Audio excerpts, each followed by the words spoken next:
Hi, guys, and welcome to the Gin and Tonic Show. I'm your host, Moose, and this is my producer, Nick. Our main discussion is about Islam in the 21st century. However, we will critique other religions and ideologies. We condemn any form of discrimination, violence, misogyny, slavery.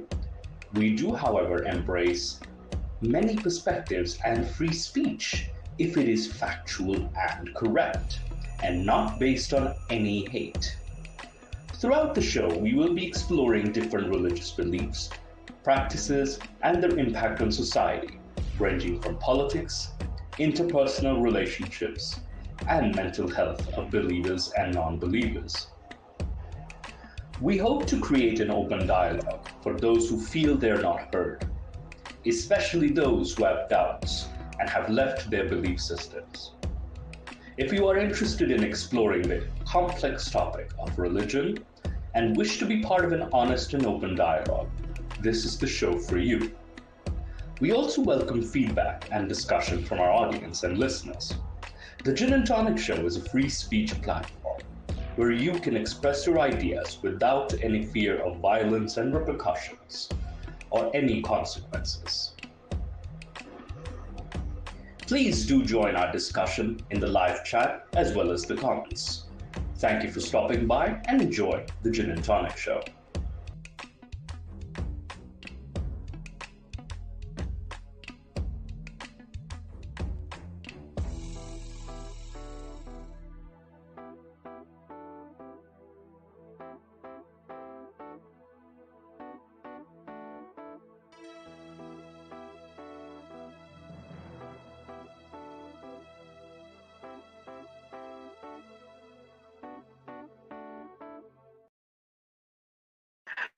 Good evening, everybody, and welcome to the Gin and Tonic Show. My name is Moose. I did a big stretch as well while I said that.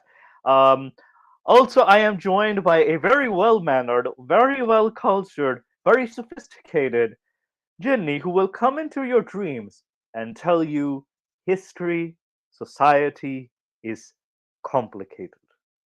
I will also tell you that I am the replacement for Nick Hill for That, this episode. And the yes, reasons for that are complicated. well, the complications did occur because of Nikhil while exercising. He did what do you call it? Have an injury. That is a very mild injury. He's okay. He's currently okay. So he is, taking a break. He's taking some medicine and taking some rest. So which we was recommended. So yes, it's it is the injury itself. It's not the process isn't as complicated on the surface, but yes, the injury itself is complicated. So yes, Jenny, um how are you doing today? Well, I'm doing good. I'm glad to hear you haven't been haunting any people. So today's episode we were going to go over the situation in Iran. We were going to go over the situation in Pakistan and certain happenings in the Muslim world today. So the first thing I actually was requested by Nick to cover was Iran, and Iran has ramped up its executions, so to speak. So there have been issues with Iran's execution, especially over anti-government protests. So the three men, and this is as of May 19th, 2023.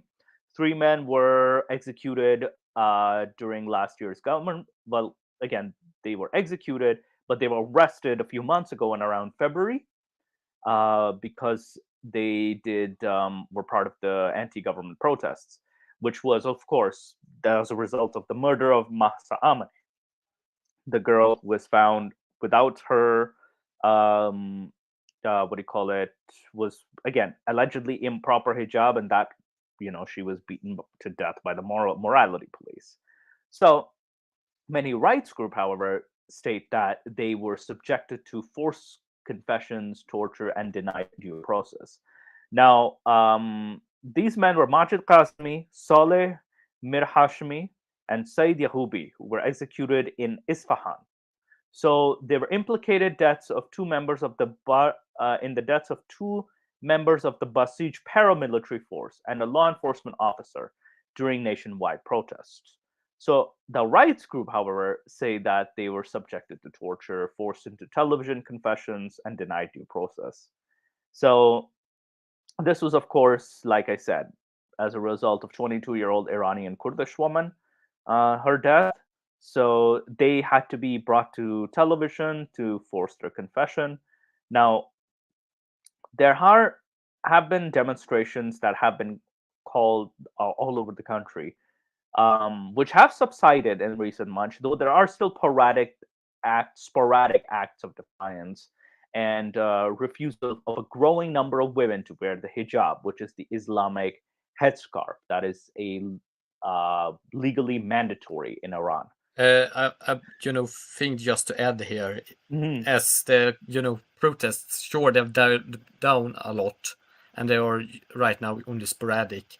It's still probably the case that the current regime feels insecure due to the previous riots, and still there being riots here and there at times and protests. That and due to that fact, they are making an example by having these very brutal open executions. Absolutely. This is not the only execution that was announced either. Like, this is just the latest that have been announced. They have sent out death sentences as well to many protesters, that is. So I think they are trying to clamp down with an iron fist. So the rights group, Iran has executed so far 7 people in connection with the protests. And the rights group say that they have been sentenced to death by a secretive state security courts and were denied the right to defend themselves. So, this was not even a proper due process as well. Basically, the courts are already against them in a way, like secretive state security courts. So, yes, it's called kangaroo courts. Very kangaroo courts, yes, which is very dangerous, very, very alarming. And the prosecution relied on forced confessions, and the indictment was riddled with irregularities that revealed that this was a politically motivated case, according to Adem Hadi Ghaemi, the executive director of a New York-based human rights group in Iran. And I mean, this unpredictability is actually not a bug, but rather a feature of most autocratic regimes, because when you make things unpredictable like this, in that you can be sentenced for like anything, or the state can take you take you and execute you at any moment, then it creates doubt, and doubt paralyzes people.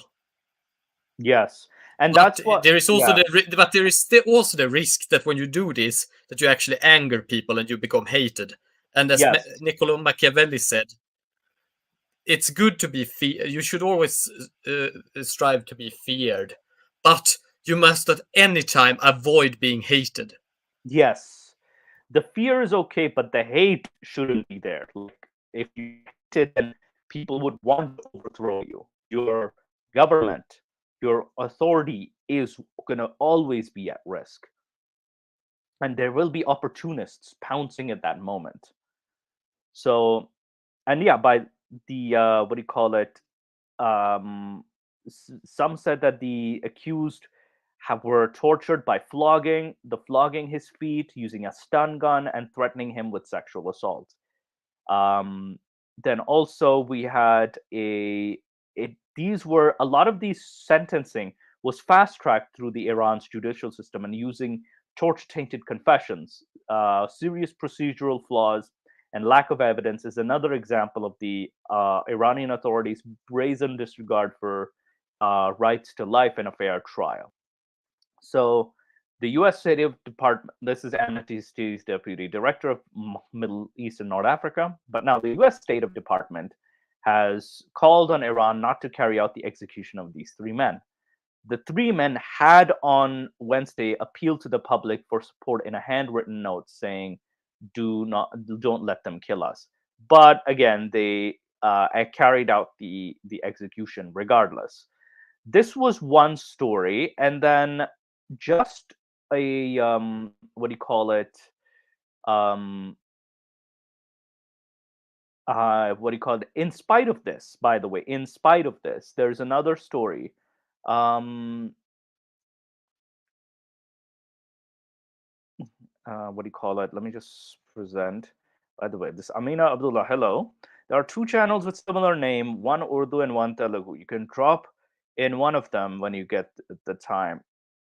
Okay, I guess Gin and Tonic is there's another channel in Urdu and Telugu as well too. All right, so Chrome tab.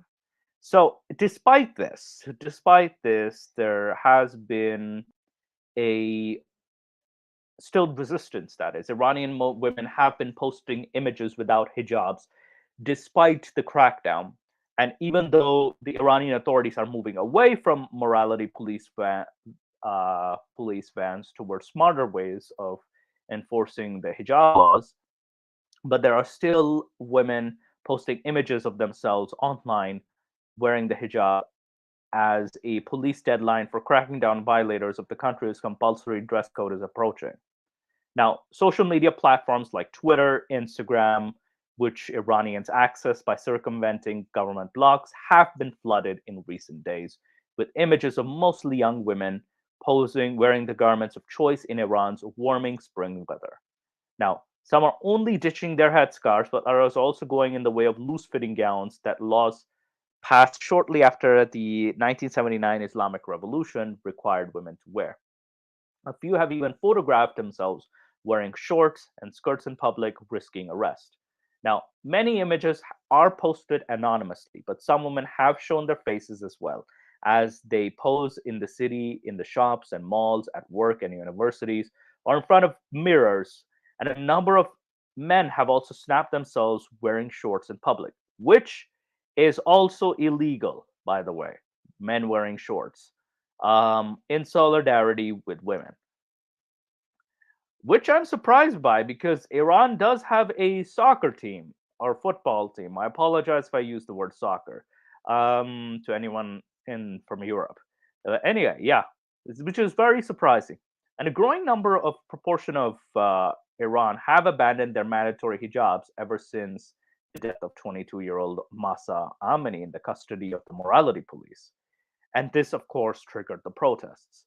Now, authorities have since refrained from heavily cracking down on the hijab issue, with the white and green vans of the morality police all but disappeared from public view.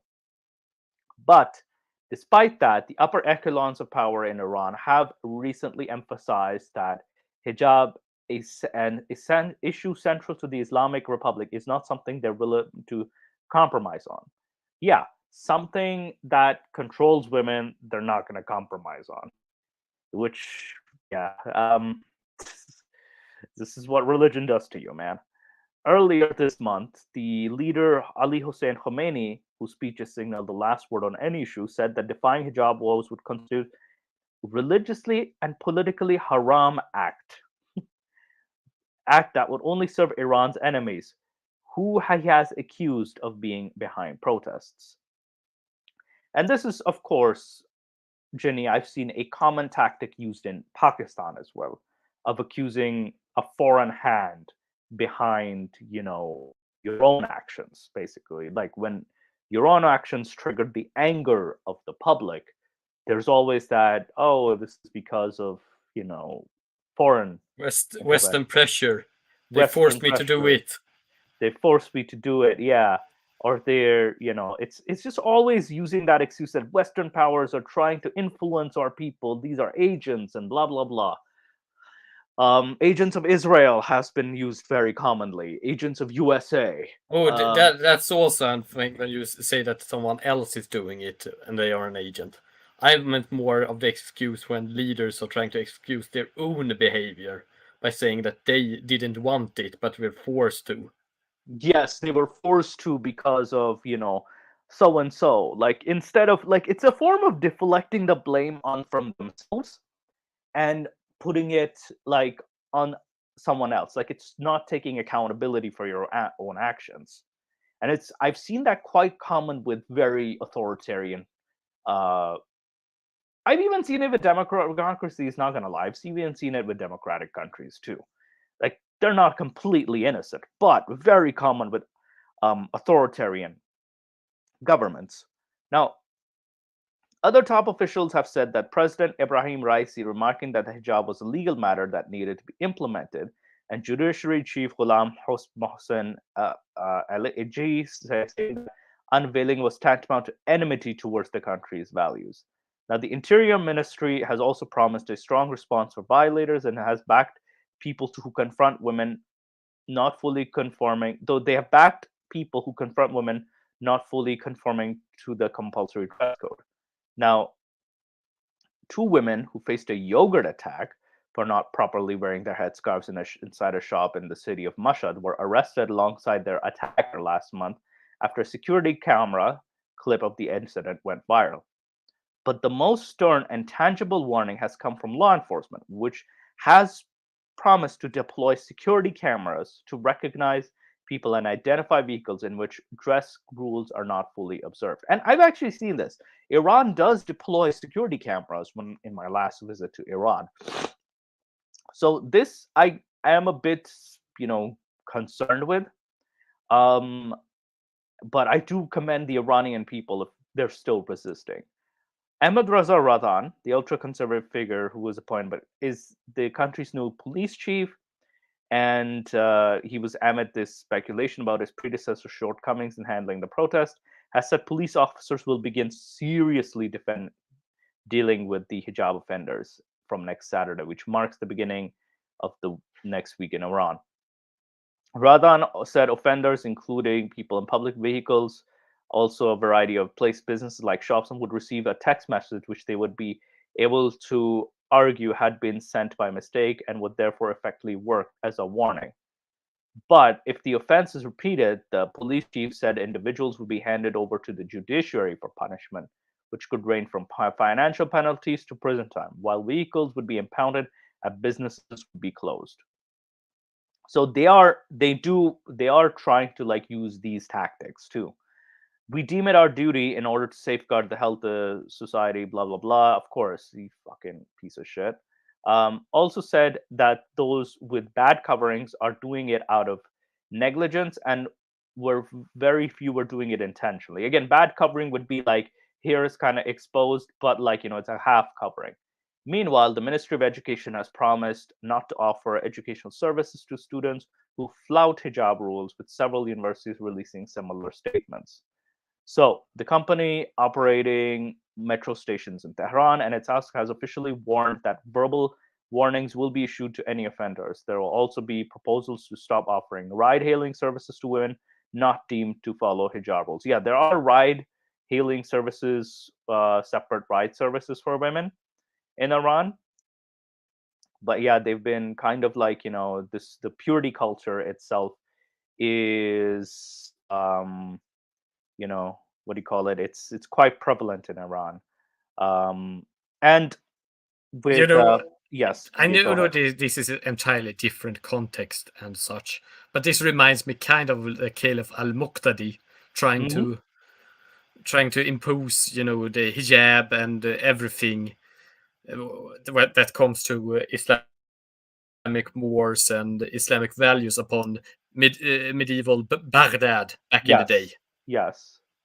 He tried to, but he didn't succeed because no one actually did his commands. Oh, wow. Because no one actually, obeyed. So this reminds him, basically, it's a very similar situation. A lot of women are, still resisting, but Iran's kind of kind of confused as to how the hell do we handle this? Nobody's actually listening. Yes. So I mean, you can only impose something when you actually have some sort of critical mass of people that actually follow the commands or to follow the laws that you make. When people have lost their respect for your authority or the teachings that are upholding your authority, Yes. then you have no way of actually enforcing the law in practicality except doing random acts of violence against random people. Yeah, and that will quickly make you hated as well. yes, and I know they're backing away from the morality police, and Al instead, Muqtadi had to back yeah, away during yes, medieval and I age feel like because Iran they might back do the same. yeah, they might do the same. Yeah, they might. Again, it's again my wishful thinking. Hopefully, it's for the good of the people of Iran. I wish this happens. But like, again, it might also be a much slower process too, like a slower, more painful process. And what do you call it? And like you were saying, like they have kind of backed away from um confronting people directly, and instead using like technology to send like warnings and stuff, because women have been, like I said, removing their hijabs increasingly, and again they've been posting on social media. So the police are saying they're going to try to use smart technology to identify and penalize women. So they might have issued the statement, like but what do you call it? I don't know how far it'll go, but they have been sending out executions too. He said they're trying to impose the fear as well with the executions of the two men that I just showed. So let me just show you another article where there was an execution that happened, also from The Guardian. But this was based off of blasphemy. So Iran hanged two men on the charges of blasphemy. So, which I used to think like, well, Pakistan does also have a death sentence, but Iran actually goes with it. And the number of prisoners has at least risen to 203 since the start of this year. And Iran hung two men for blasphemy. So, and blasphemy is the more rare sentence too, which is what especially in Iran, but still, like what do you call it? The pair, Yusuf Marad and Sadrullah, died at Arak prison. They had been arrested in May to accused of being involved in a channel on Telegram messaging app called Critique of Superstition and Religion. So just they started this channel, and according to the US Commission on International Religious Freedom, both men spent months in solitary confinement and could not contact their families. The Mizan news agency of Iran's judiciary confirmed the executions, describing the two men as having insulted the Prophet Muhammad and promoted atheism. So they're also doing this too, like it's still not safe to be like an atheist in Iran. No, no, of course not, because that goes against the government religion, the official state religion, and that would undermine their authority. And you need to keep power. Yeah, and Mizan also accused them of burning a from copy their perspective. Of the Quran. Yeah, from their perspective. Yeah, so they've also been accused of burning a copy of the Quran, though it is not clear whether it was claimed that the men did that or such imagery was shared via the Telegram channel. Now, Mahmoud Amiri Mohdam, who leads Iran Human Rights, said that executions expose the medieval nature of Iran's theocracy. And this is your favorite era, isn't it, Ginny? Medieval. Yes, but I would actually say that much of what the Iranian government is doing is actually not that medieval. Yeah, it's like modern technology and modern repression systems, relatively modern system of systems of government, because the state that Iran is built upon could more or less be traced back to the Safavids. Because they actually began to formalize institutions in a way that didn't really exist in the same way before that. And they have used these systems in order to impose this sort of ideology. And they created an aristocracy, with a religious aristocracy, that is. Especially the mullahs of Iran got more powerful during the Safavid era. They also have some sort of alliance also with the landowners in Iran. And So it's not just traditional landowners, as in awqafs, belonging to mosques. Awqafs are endowments given to mosques, and often in the form of land or other material goods, or even monetary yes, endowments given to mosques. But these are then used by the mosque congregations as to bring in revenue for the mosque. And in yeah, the Middle East, in many parts of the Middle East, there are large amounts of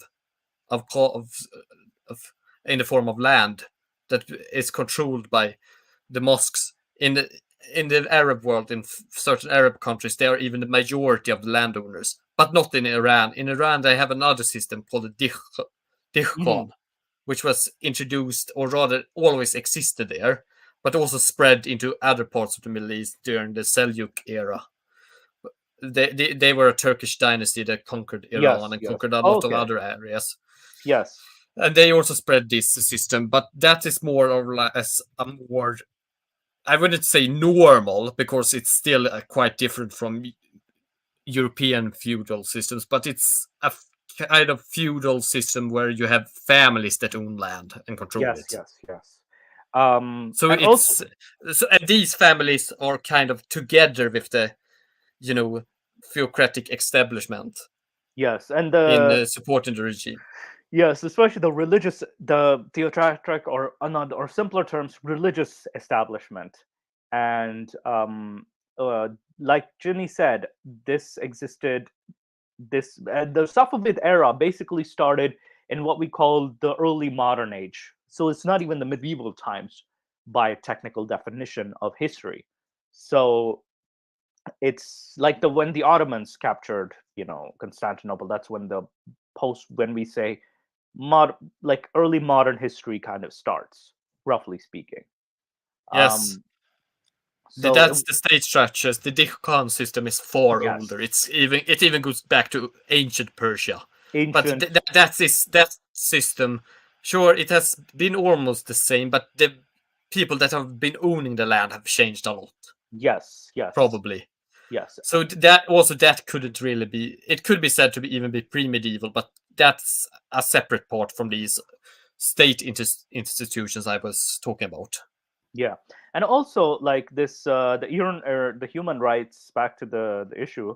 The human rights person says that the international committee must show with its reaction that executions for expressing an opinion is intolerable.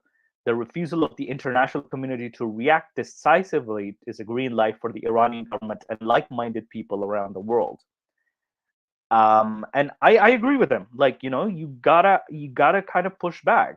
Like, and it is not immediately clear when Iran carried out the last execution for blasphemy.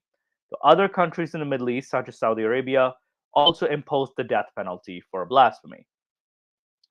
The recent spate of executions, including the members of ethnic minority groups in Iran, comes as months of long protests over the death in September of 22-year-old Masa Amini by the morality police. They've kind of cooled, yes, but at least 4 people have been charged for crimes over the demonstration, have been put to death. So we've had more executions as well. The protest, during which 500 people were reportedly killed and 19,000 others were arrested, marked one of the biggest challenges to Iran's theocracy since 1979.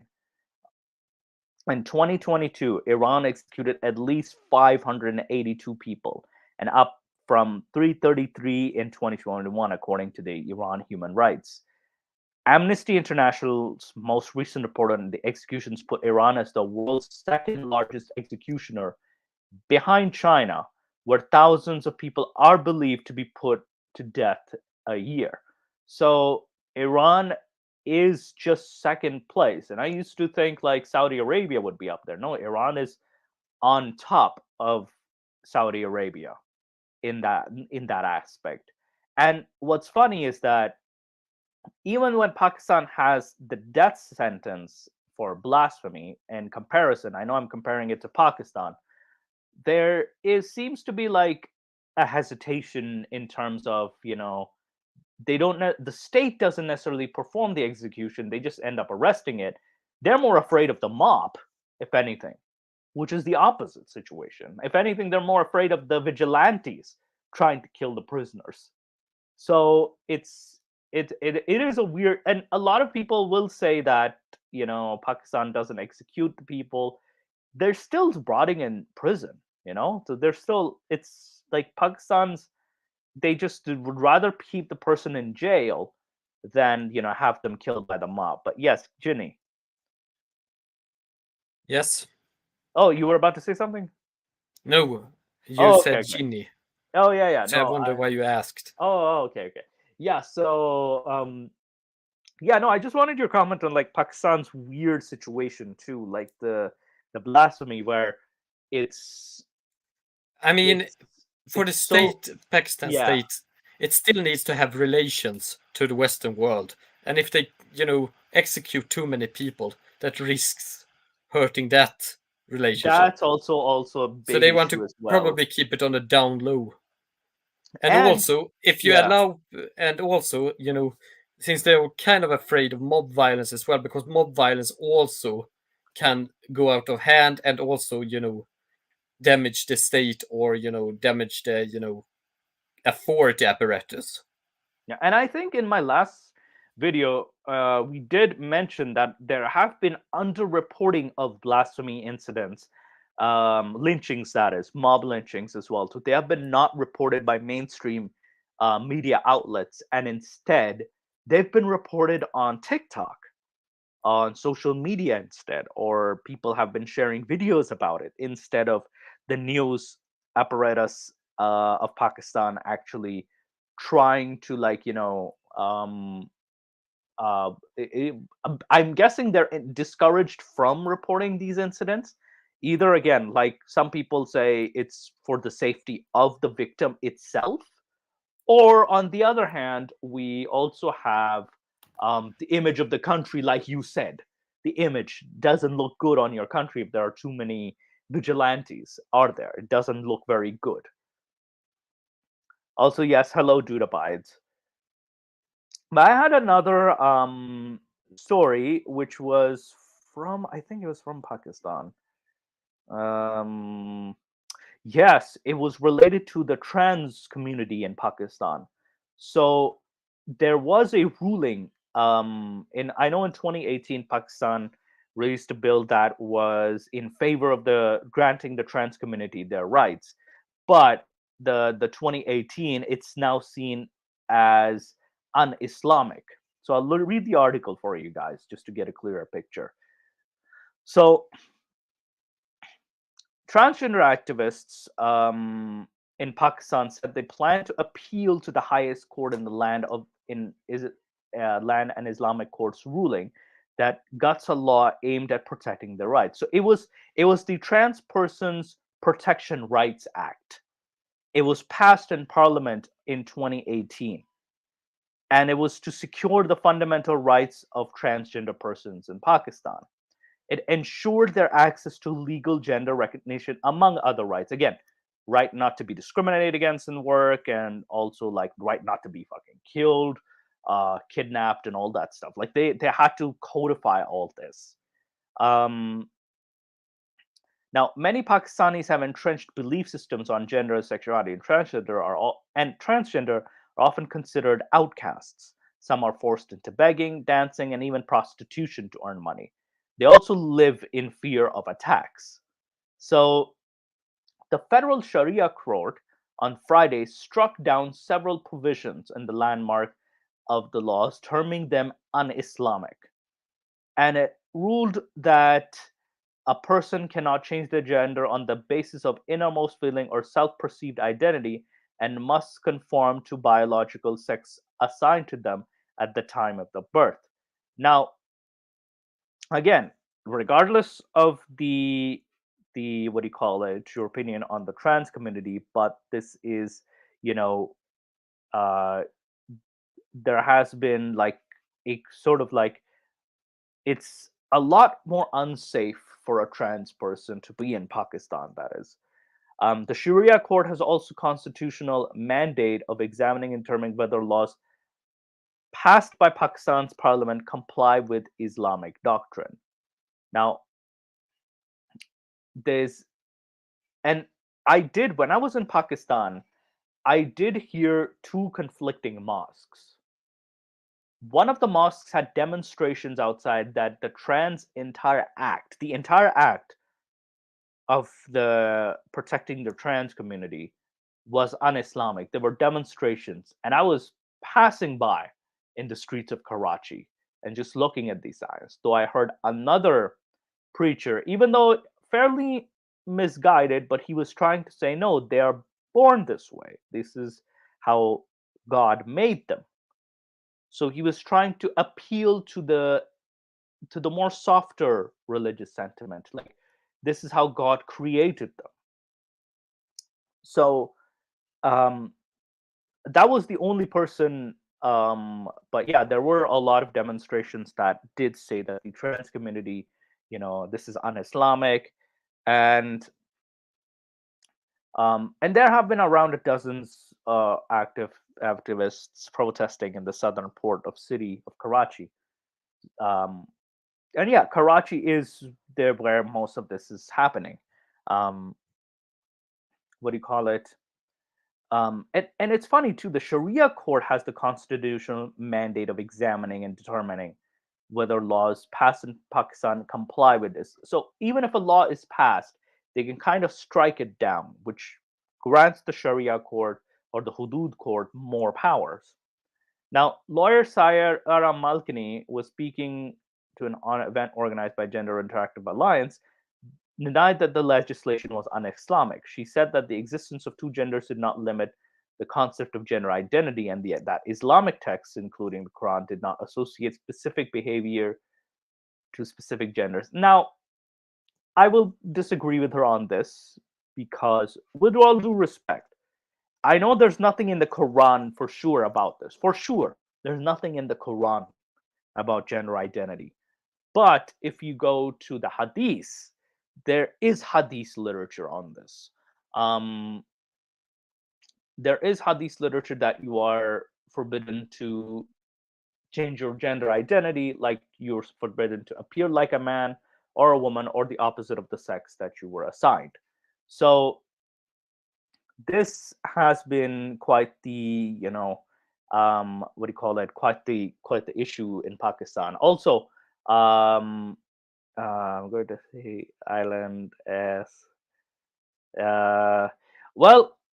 You can say something about what do you call it?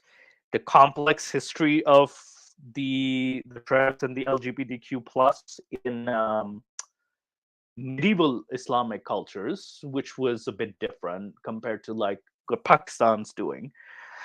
Any comments, Jimmy? Anything like that?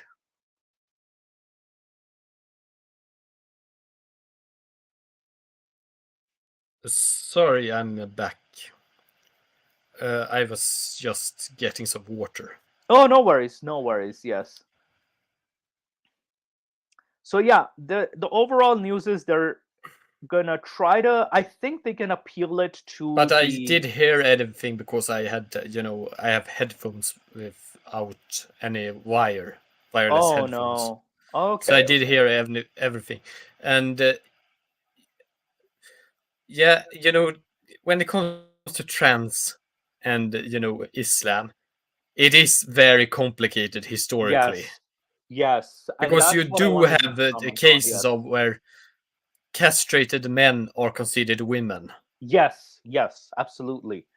And I think there has been some poetry and some representation too in Islamic medieval literature as well.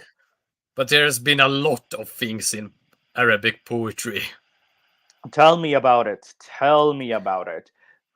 Even during the Mughal times in Islamic Shouldn't India, we keep this PG-13?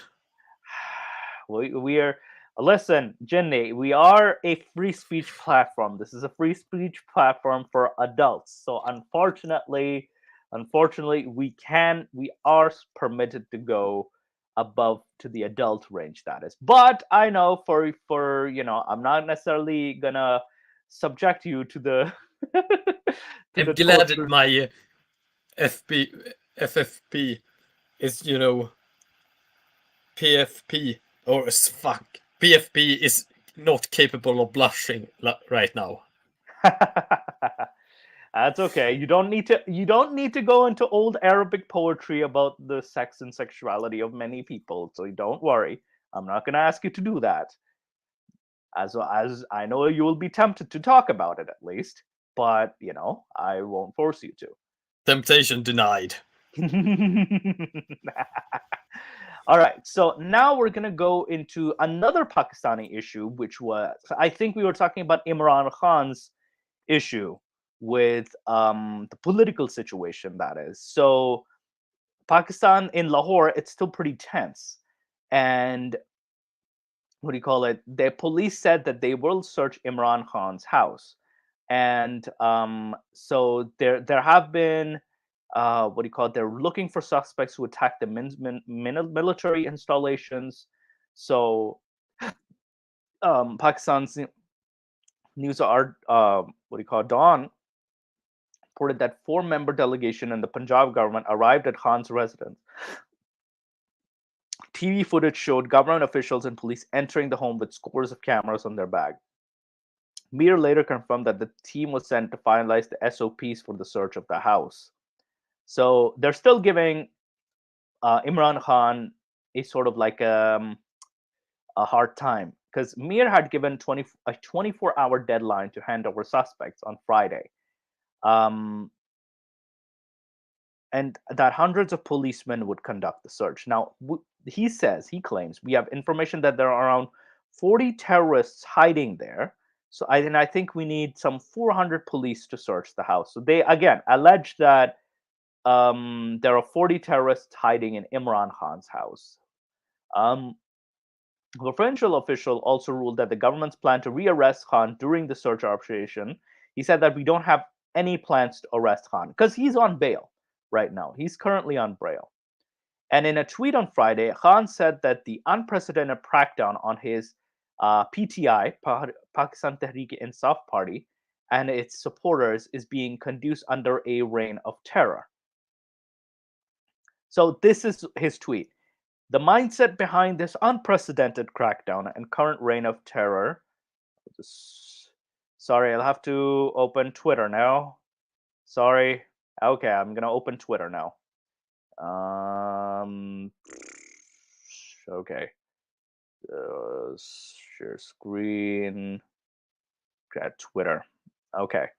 So we have the mindset behind this unprecedented crackdown and current reign of terror, and that PTI and its supporters are being subjected to, that was not even witnessed during Zian Musharraf's martial laws, is that we Pakistanis are just like a herd of sheep who can be terrorized enough to meekly bow down to this naked show of powers.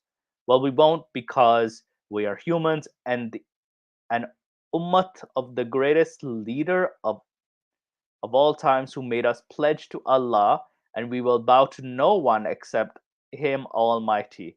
Oh boy. I mean, good.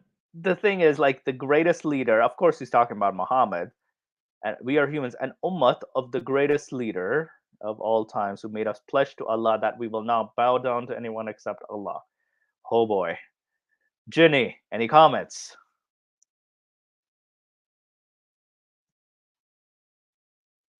No, not really.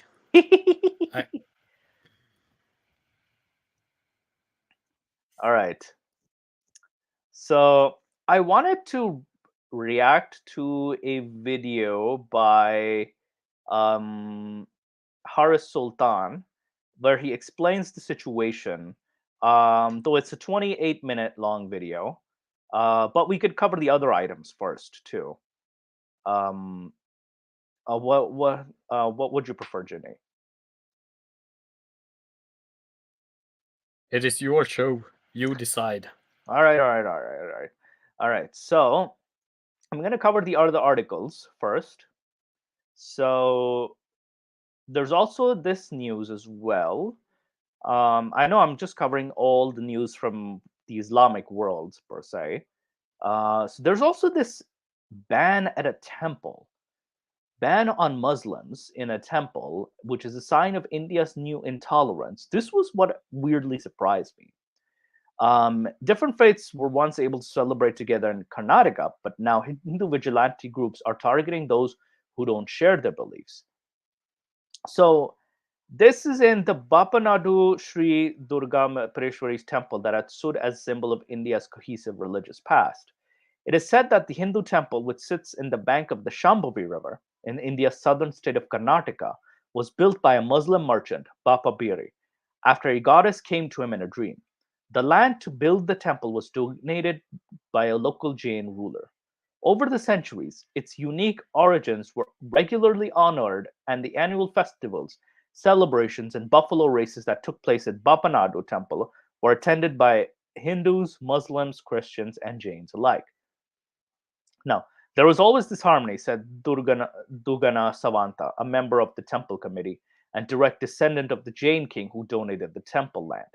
But last year, then that's when the troubles began. Days before the annual 23 festival was due to begin last April, Savanta was approached by Bajrang Dal, a right-wing Hindu vigilante group that is active across the state, often targeting Muslims. It issued him a warning: no Muslim were to be allowed to set up stalls at the festivals or take part in the celebration. Now, Babanadu is not the only temple identified. Bajrang Dal members began to hang banners up in nearby towns in the city of Mangalore, reading "No permission for those who are against the constitution and those who kill cattle." So then Karnataka's chief minister Basavaraj Bommai from the ruling Hindu Nationalist Party BJP issued a statement supporting this ban. Now, the ban then spread to other nearby temples as BJP government officials began enforcing it. For the hundreds of Muslims who relied on selling their wares on the temple festival circuit, it was devastating. Omar, 52, who sells cosmetics, used to make about £1,500 a year from this stall, but now he barely makes £50. And he said, "We are desperate. Our traditional business is dying, and I'm not making enough to survive." While most states in India's south have been largely unaffected by Hindu nationalist politics that dominate the north and the west, Karnataka has been this long exception. And though communal divisions have not taken root across the whole state, they are highly prevalent along the 200-mile-long coastal belt. The BJP has had political influence in the state since the 1980s. Now, since 2014, BJP has ruled India's central government, led by Narendra Modi, the prime minister. But it was in 2018 that the party returned to power in Karnataka, beckoning in the most right-wing government in the state's history. This week, as the state goes to the polls, the party is seeking re-election. Now, under the BJP, a de facto ban was imposed on the wearing of hijab in government schools, colleges, exams, and anti-conversion law was passed in response to the unproven love jihad conspiracy theory that Muslim men are luring Hindu women in marriage in order to convert them to Islam, and school textbooks were rewritten to remove references to Islamic leaders. Economic boycotts of Muslims were endorsed by ministers, and a bill banning halal meat was proposed. Now, the government has also been accused by activists and political opponents of giving groups such as Bajrang Dal a free rein to carry out vigilante acts of violence, including lynching of Muslims, often in collusion with the police. Last month, a Muslim cattle trader in Karnataka's Ramangara province was murdered by a group allegedly led by local Bajrang Dal activists. As part of its manifesto in the state election, the opposition Congress party pledged to ban Bajrang Dal, casting it as a terrorist organization. In response, the Bajrang Dal, which claims to have presence in 2,000 villages across the state, has come out fighting for the BJP in the election. So, Sharan Pampwell, the state secretary for the Vishwa Hindu Parishad militant organization, of which Bajrang Dal is the youth wing, said, "I personally gave a call to Bajrang Dal members across Karnataka to come out to the streets and conduct door-to-door campaigns against the Congress party. We have to make the BJP victorious to protect cows and protect our volunteers." Oh, holy cow. The BJP has withdrawn many cases that have been filed against our people. Now, Pumpville denied any allegations of illegal activity. Of course, he's going to deny it. We only work in the interest of our religion and our country. Oh boy. Oh man. The BJP is fighting for re-election. The policies on its manifesto that many fear further attempts to marginalize the Muslim population, which make up 13% of the state. I feel they should be higher, but then again, I don't know. Weeks before the polls, the state government scrapped 4% reservation allocation to the state's economically deprived Muslims, who are among the poorest community in the state. Now, the city of Udupi, meanwhile, tensions over the wearing of hijab began in 2021, when the government college issued a ban on Muslim girls wearing headscarves, declaring it against the school's uniform policy. Now, Muslim students protested the issue that was taken up by the BJP right-wing religious groups. Once a local BJP representative said girls who wanted to wear the hijab schools should go to Pakistan, while the state chief Nalin Kumar said the Talibanization of classrooms would not be allowed. And in February 2022, a government order declared that restriction on the hijab was not in violation of the freedom of religion, which was then upheld by the Karnataka court. Now, I kind of like when I actually looked into this issue, like the hijab issue, that is, it was like already what do you call it? There was already a set rule on the uniform, that is. So like it was what do you say it? I'm also, again, I'm not, there was like it was a more of a uniform issue that they could not write the exam or something like that. And again, personally, I think it's kind of still discrimination because you're taking away the right to someone to wear something or whatever their families make them wear. So you're kind of putting them in a weird position. Though the order was not an outright ban, it was widely interpreted as such by many institutions of the state. So, like many Muslim girls found themselves preventing from entering classrooms or taking exams as if they did not remove their headscarves, and some had teachers or police try to forcibly remove their headscarves at school gates.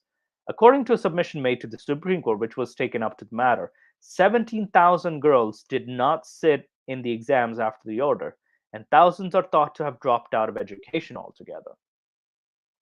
One 24-year-old law student was the final semester of her law degree when the court made its ruling. She said, "I never thought it would affect our college. There was always a secular and friendly atmosphere," requesting anonymity for fear of harassment.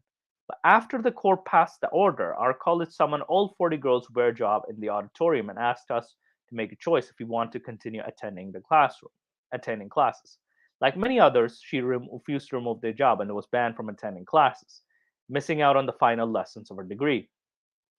Another student who also requested anonymity dropped out of her law degree altogether and accused the government of depriving Muslim girls of their right to education. The hijab is an important part of who I am. It's a choice I make. I shouldn't be forced to remove it, she said. Now, Deshwa, a popular BJP MP from the state, denied the policy discriminating against Muslims, even though no other religion has been affected by new rules. The BJP stand was not anti-hijab, it was pro-uniform in a school institution, he said. Now, this I kind of partially agree with in the sense that there was a school uniform. But yes, it was, what do you call it? So Heidi, yes. So the Caspian report was a good explainer. What was the Caspian? Okay, yeah, there's the Caspian report. The Caspian report is a channel that makes videos about geopolitics. Okay, yeah. No, I haven't checked out. Yeah, I haven't checked out the Caspian report just yet. But I do have what do you call it? Haris Sultan's. I did check out Haris. I think the guy that does the channel is Turkish, if I'm not. Yeah, one second actually. Let me just double check. Caspian report on Pakistan today.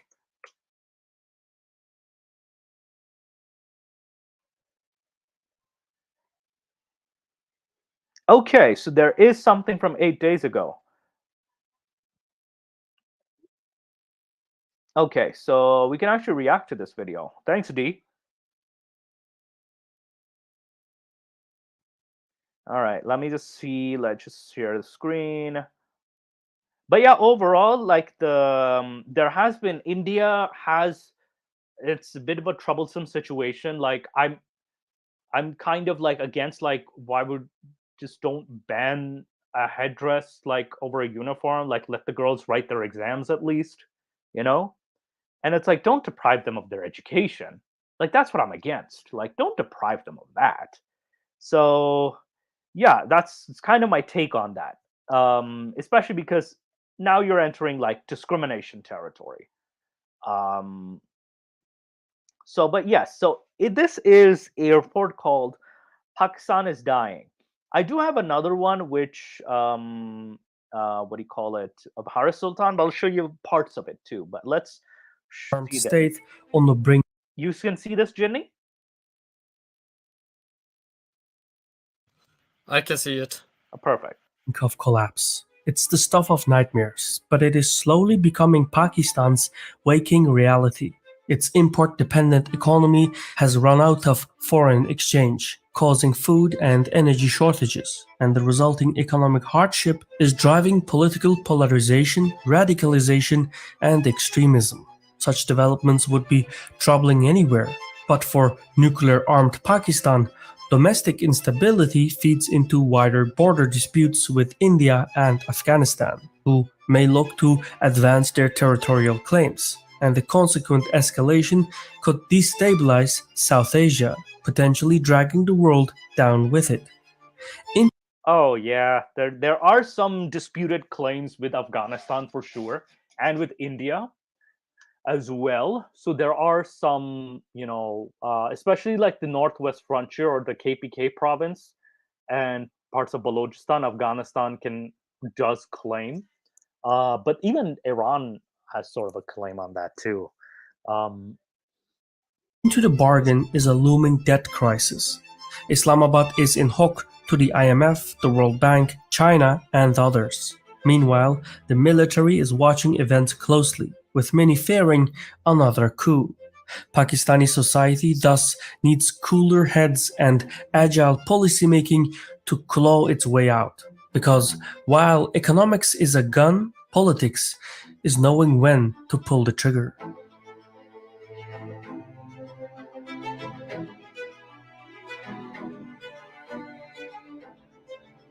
Okay, I really like the opening though. I really like the opening. To create a nation's money is to control its destiny. In 1835, the British Empire established a uniform currency for colonial India, seeking to reap the benefits of seigniorage and control the means of paying taxes and, crucially, debts. Little has changed since. Pakistan became independent in 1947. Yeah, Pakistan still uses the rupee, and India also uses the rupee, but they have like separate currencies. And Bangladesh, ever since they separated, used the taka. And yeah, Myanmar was part of the extension of the British India as well too, which was formerly known as Burma. But the destiny of its 230 million citizens depends on foreign currency to import essentials like food, energy, and fertilizers. For years, though, more foreign exchange has flowed out of Pakistan than in, prompting Islamabad to run persistent fiscal and current account deficits. And in 2022, circumstances took a turn for the worse. As Russia invaded Ukraine, global commodity prices soared, placing pressure on Pakistan's forex reserves. Soon thereafter, mass flooding along the Indus inundated 1/3 of the country, devastating both Yeah, I remember the flooding incident. And also, like, I remember Imran Khan kind of closing up to Putin during the, what do you call it, the invasion. And he denied, oh, I didn't know about the invasion. And then the Pakistani military sort of threw him under the bus. It's like, oh, it was his choice. This was when Imran Khan was prime minister. So the Western powers were like, "What the fuck, dude?" Like, so that was, that was the case.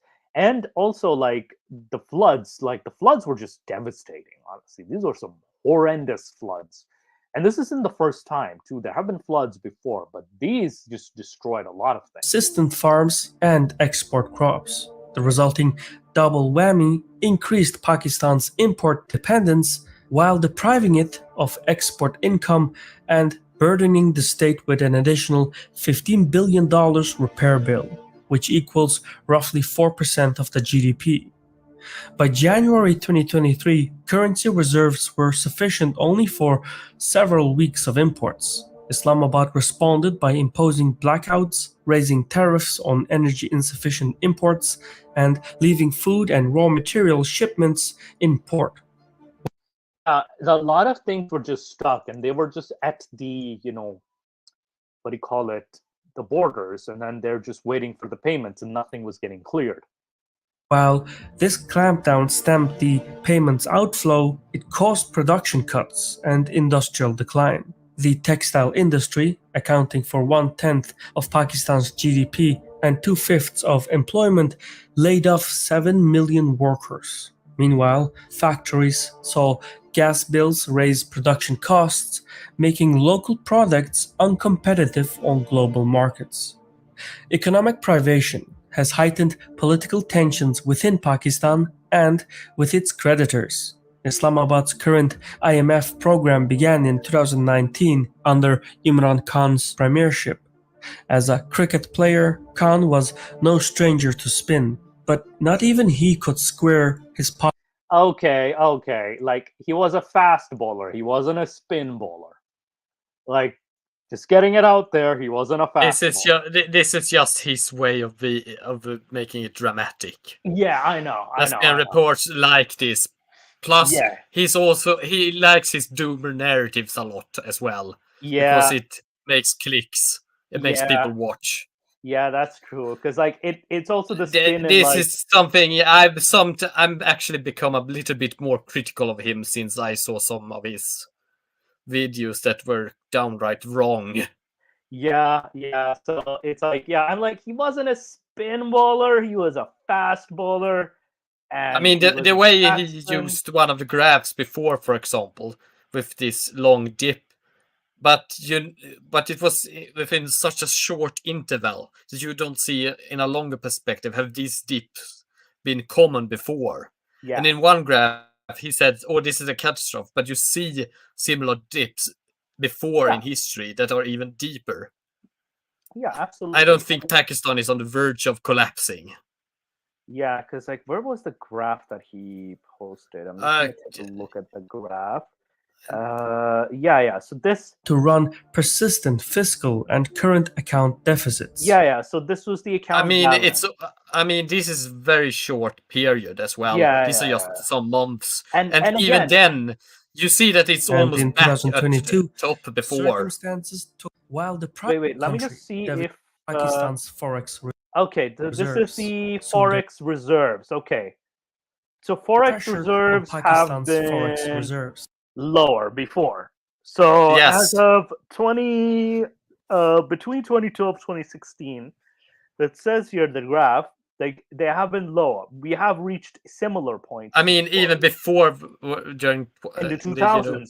This was, I think, during the military coup, which was Musharraf overthrew the Nawaz Sharif during that time in 2000. That would explain it. And what happened was in 1999, there were sanctions imposed on Pakistan as a result of this. However, what changed, the reason there's a rise is because the war on terror started. 9/11 happened, and Pakistan was now seen as an ally to the Bush-Blair regimes. So you started seeing President Musharraf, and the military ruler started cozying up with Bush and Tony Blair. So, and then they got a lot of money to handle the problem in Afghanistan, because there was the Afghan invasion, and they kind of needed Pakistan's help with that. So hence why there was a lot of aid provided to Pakistan. So there has been a worse dip before, for sure. Soon thereafter, mass flooding along increased Pakistan's import dependence while depriving it of export income and burdening the state with an And the export income, the thing is, export income and quote unquote what do you call it? There has always been a deficit for sure, because there was more importing than exporting in terms of monetary value, so to speak. But this is also one of those things where people always think that the trade balance always means that an economy must be extremely bad if you import more than you export. Sometimes you can actually create value for the market that is within. And not only that, And this is only this reported. also means that you can actually have a deficit and actually import more than you export. But as Yes. long as the things you import, you refine them or you use them in such a way in that market that it gets better value than you Yes. lost by, importing more than you exported, then Importing, you have still your economical situation have still improved. and not only that, Ginny, it wasn't taking into account there was again, the black economy of Pakistan. Again, black, Yeah, I'm using that a very thing too. broad. It's a broad term because again, black doesn't necessarily mean like bad, but it is generally like the unreported economy. Yes. Generally unreported economy. So the unreported economy, mostly this is cash based. This is cash based economy, and this is operating, and it's not like there's no reporting on it. So this kind of economy was still active, fairly very active. So this has what kept Pakistan kind of in an okay situation, because it was the unreported side of things. And you also had the, what do you call it, a lot of smuggling too. Again, sure, it's illegal, but this was helping people survive, like in some way or the other. So the black market kind of was helping Pakistan in a weird way. I know it's messed up, but it does sound messed up, but it was helping them in such a way. So, but that is true too. I mean, a lot of African countries are actually a lot richer than they seem yes, because there is such a huge undocumented economy inside of them. absolutely.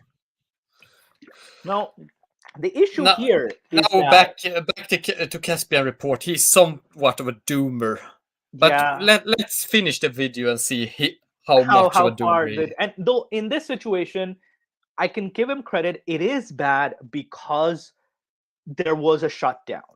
There was the Yes. workers getting fired from the textile mills, the layoffs.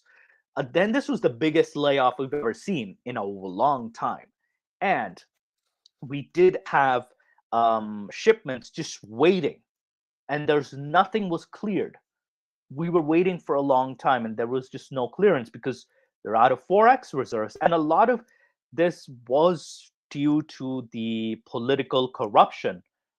There was, especially by military officers, politicians, constantly taking cuts, bribes, taking out money from the public reserve, using public's money. So this created the situation. So this was kind of inevitable. But let's continue. Yes. an additional $15 billion repair bill, which equals roughly 4% of the GDP. By January 2023, currency reserves were sufficient only for several weeks under Imran Khan's premiership. As a cricket player, Khan was no stranger to spin, but not even he could square his populist credentials with the IMF's austerity demands. Khan was eventually ousted from power in a no-confidence vote, but not before he threw dirt at his political opponents and gasoline on Pakistan's political bonfire.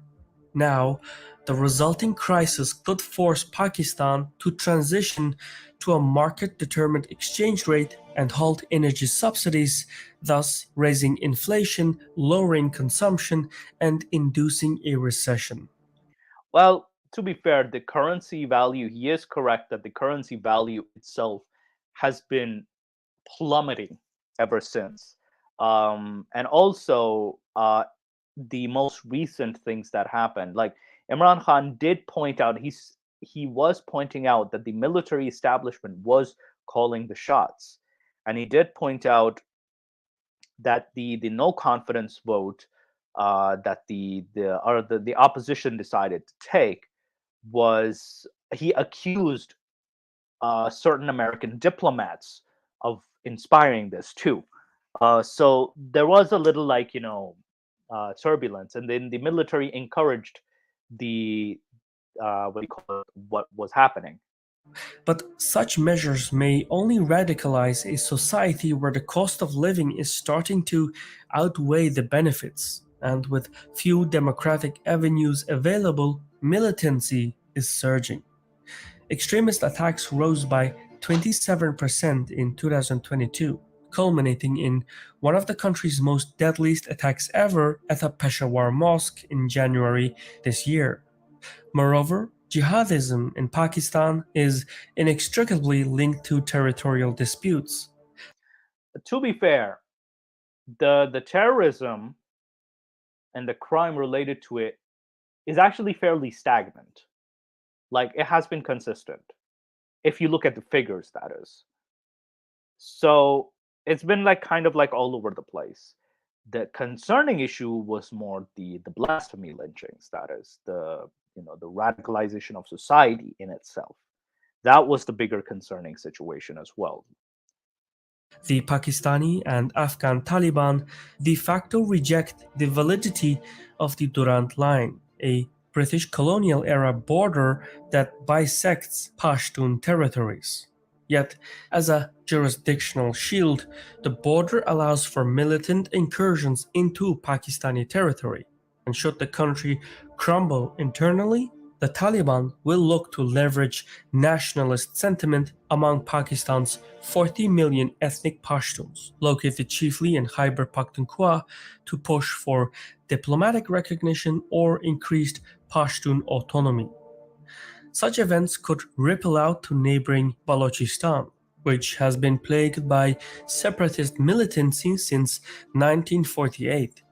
Local separatist groups claim the province is neglected and underdeveloped, and given its large hydrocarbon and gold reserves, Yeah, this is they're not necessarily wrong. It is a rejected like ignored province, I would say. At least in terms of development, it has been ignored for a long time.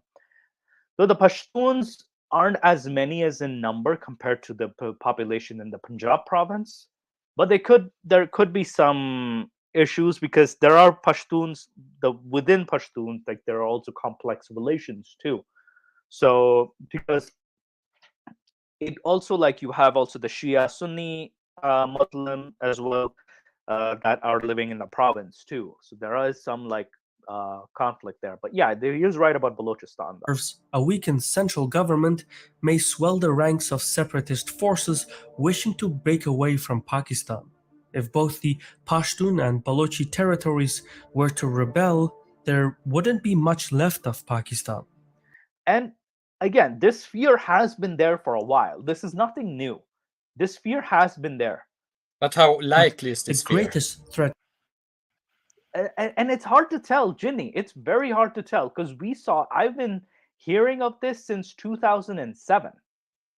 Yeah, I can imagine that this is the case, that there exists a lot of minorities and, regional ethnicities that Yes. could secede, but that doesn't mean that they will or that they will succeed.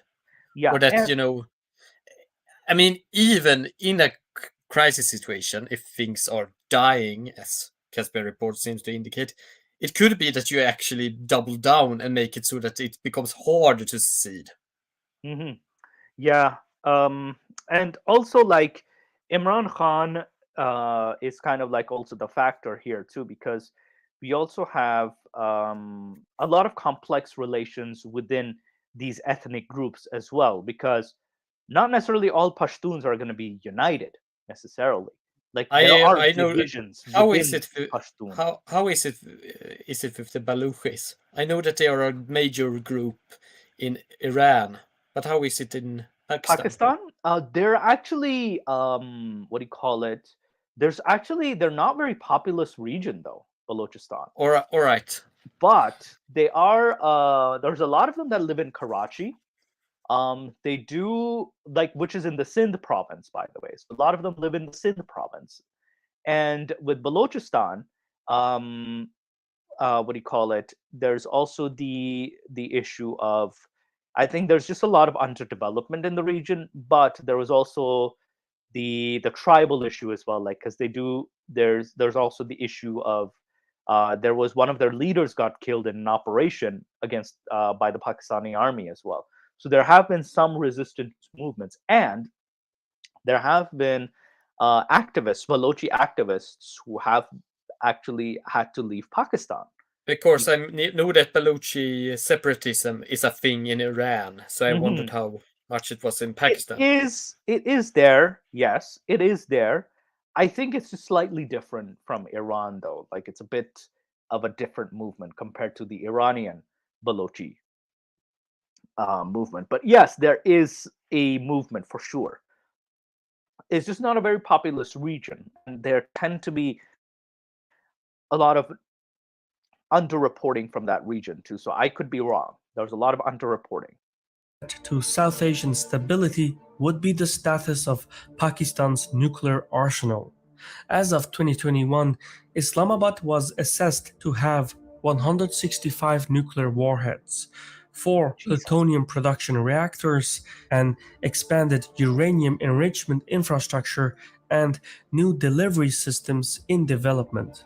In a collapse scenario, non-state actors, rogue agencies, factions, or individuals would have ample scope to pilfer nuclear assets. Worse, they could be sold off if Pakistani weapons or nuclear technology fell into unscrupulous hands. And given the likely rise in separatist and jihadist militancy, there would be no shortage of potential buyers. There has been, this also is a fear too, that either it ends up in the wrong hands or it ends up in the hands of the extremists. There's always been that fear, especially in the West, though. Like, I've seen Western commentators express this fear. So this is actually nothing new. Like, this fear still exists. I think it was existing since the 70s and even the 90s too. Pakistani collapse would thus proliferate nuclear weapons worldwide. Equally troubling would be an India-Pakistan confrontation, with the most likely...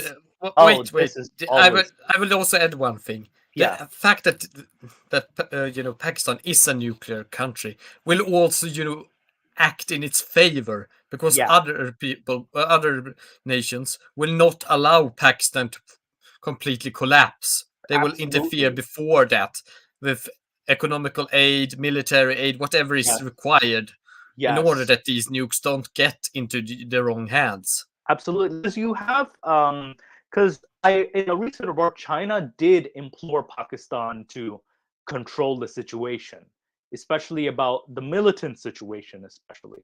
And China would prefer to have a stable Pakistan rather than, and even as much as India would. I mean, Pakistan is part of their Belt and Road Initiative as well. Exactly. So and they want to draw them into their sphere as well. But, you have also the fact that I don't think China will have an easy time controlling Pakistan due to the Himalayas being in the way. Exactly. And with India especially, India would also not want Pakistan to fail necessarily, as much as they won't like it, because as much as extremists in India would not like to hear it, because it's gonna have some spillover effects for sure. It's gonna have spillover effects. This is also why for example, I hear people in the Americas talk about, we are going to split up Russia. It's going to be so good when it collapses. collapses Oh, into several. man. I don't want that to happen with Russia, despite being very critical of Russia. I don't want it to collapse into a civil war situation because Oh yeah. You you want know I stability. live close to Russia and I don't want them to get into civil war with nukes. Yes, absolutely. Well, and even if they don't involve nukes, like there will be a spillover effect, and there will be an effect on, let's just say, like, what do you call it? There will be like more refugees. There's going to be more resources that's going to be needed, and of course, you're going to have um, when then there's an stable country, then it gets uh, quite tense situation. Flashpoint being Kashmir. Though mutually assured destruction theoretically deters nuclear states from direct conflict, in Kashmir, this theory has been empirically tested. In 1999, both states fought a war over the district of Kargil, and to this day, both sides monitor the regional balance of power carefully. Should Pakistan lose its military capacity to a domestic crisis, India may be tempted to advance its interests across the line of control. Yet, nuclear communications between the two states are poor. There is no red telephone. This increases the possibility of miscommunication and miscalculation, and this would heighten the risk of nuclear confrontation, especially if New Delhi cannot ascertain which Pakistani policy organs have the authority to negotiate, or if Islamabad cannot reliably account for all its nuclear assets. In that case, the potential conflict could have global consequences.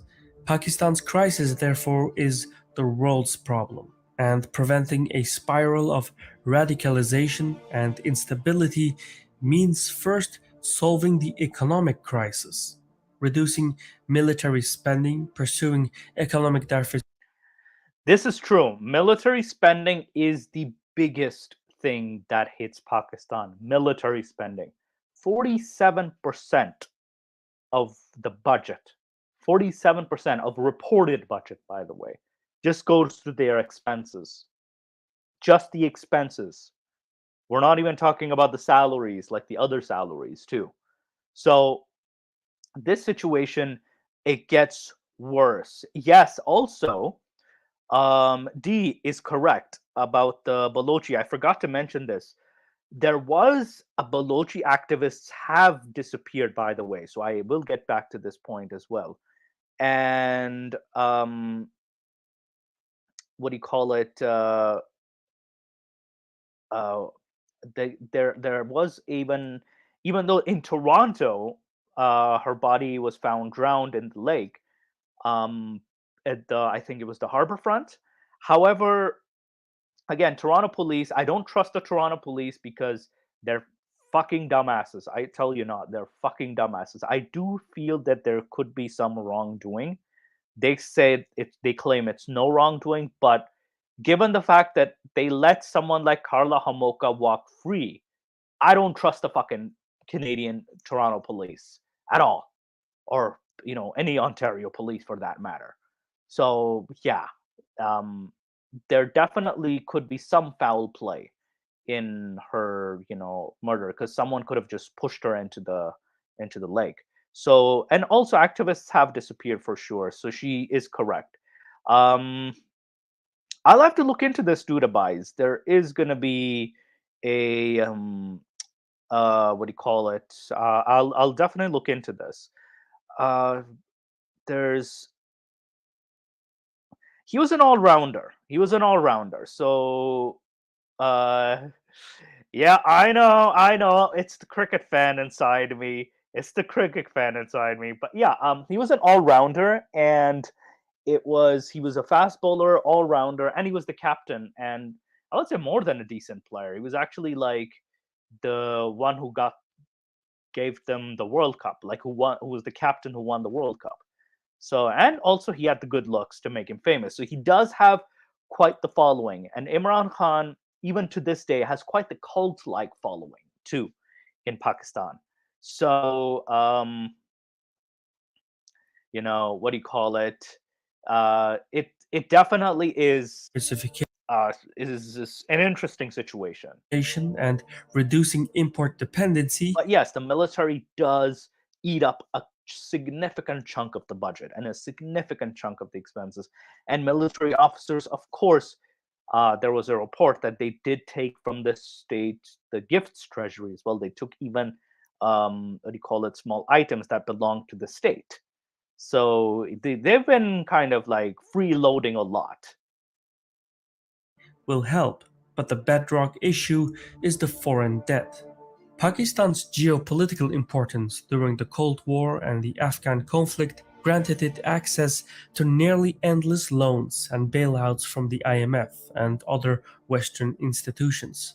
Yet the sums involved were beyond Pakistan's repayment capacity, and, most importantly, they were denominated in foreign currency. This fact has far-reaching implications for Pakistan's economic life. Though the country may avoid default in the short run, long term its growing $130 billion stock of external debt is unsustainable. And also, it's on top of the debt, the currency value also increased because a lot of the bribes that were given during, especially the 1970s and 80s, during the Afghan war and the sort of like the downfall of the Soviet Union era, was given in US dollar or foreign currencies, that is. So, because of that, the demand for foreign currencies such as the US dollar increased. Hence, the value of the US dollar in comparison to the Pakistani rupee kind of like skyrocketed as a result. So, this was also a result of greed and bribes as well, too. Service on Pakistan's dollar-denominated obligations is $26 billion for 2023, which drains the foreign exchange that is needed for essential imports. Harsh austerity demands may also prove self-defeating should they push Pakistani politics further into crisis. Thus, the only viable solution is for the creditors to take haircuts, restructure the residual debt, postpone immediate interest payments, and ensure new capital flows. Otherwise, the concrete shoes of the external debt will drag Pakistan down, foreclosing any chance of recovery. Yet, debt restructuring negotiations are not without subterfuge, especially since Pakistan's external debt structure carries geopolitical implications. Since 2014, the proportion owed to private creditors, including commercial banks and bondholders, has risen from 19 to 30%. These entities care little about foreign affairs, and even less about Pakistan, and they will likely frustrate any debt resolution effort that does not pay them out in full. Meanwhile, Western-dominated multilateral creditors like the IMF, the World Bank, but also the Asian Development Bank hold around one-third of Pakistan's external debt. But they maintain that a write-down would hurt their credit rating and thus their ability to discharge their functions. That leaves China holding the bag. Beijing is Islamabad's largest bilateral creditor, Might I holding actually? Yes. I mean, the fact is that they are private persons. Private individual debt to the state is often much easier to actually get rid of rather than debts to other states and other international organizations, because they aren't backed up by armies. Right. So what you're saying is, wait, can you repeat the statement? What I'm saying is that Pakistan can easily, this private debt, yes, that is, I mean, it will hurt them due to, because it hurts the confidence in the system and such. But Pakistan could easily ignore that debt and say, "Oh, we are going to default on these debts." Absolutely, because they are to private individuals. Absolutely, and what do you call it? They could potentially, what do you call it? It definitely, the biggest creditor technically on a technical scale is China. That's the bigger debt. compared to, that's the bigger fish. And more recently, they were able to get additional loans from China. So additional loans were approved. So You this could also theoretically even default on Chinese debt if you play your cards right, because I don't think that China would have the ability to actually get the debt back if you play the cards right with other political entities such as the United States. Yeah, and there could be. I mean, Pakistan defaulted on its debts to Russia recently. Yes, they and actually said, did. So because when Russia was occupied in Ukraine, so there is opportunity to solve these problems. I mean, this is an example where I think the Caspian report is. I mean, they aren't wrong that there exist large, even huge problems for Pakistan, but they aren't on the scale that Pakistan is doomed. yeah, and apparently, you are correct. I think it's in the business standard that I think there was something to do with the Russian debt. So because Russia was involved in Ukraine, so there is a report on that Russian debt because of Ukraine war. Hang on. Yeah, so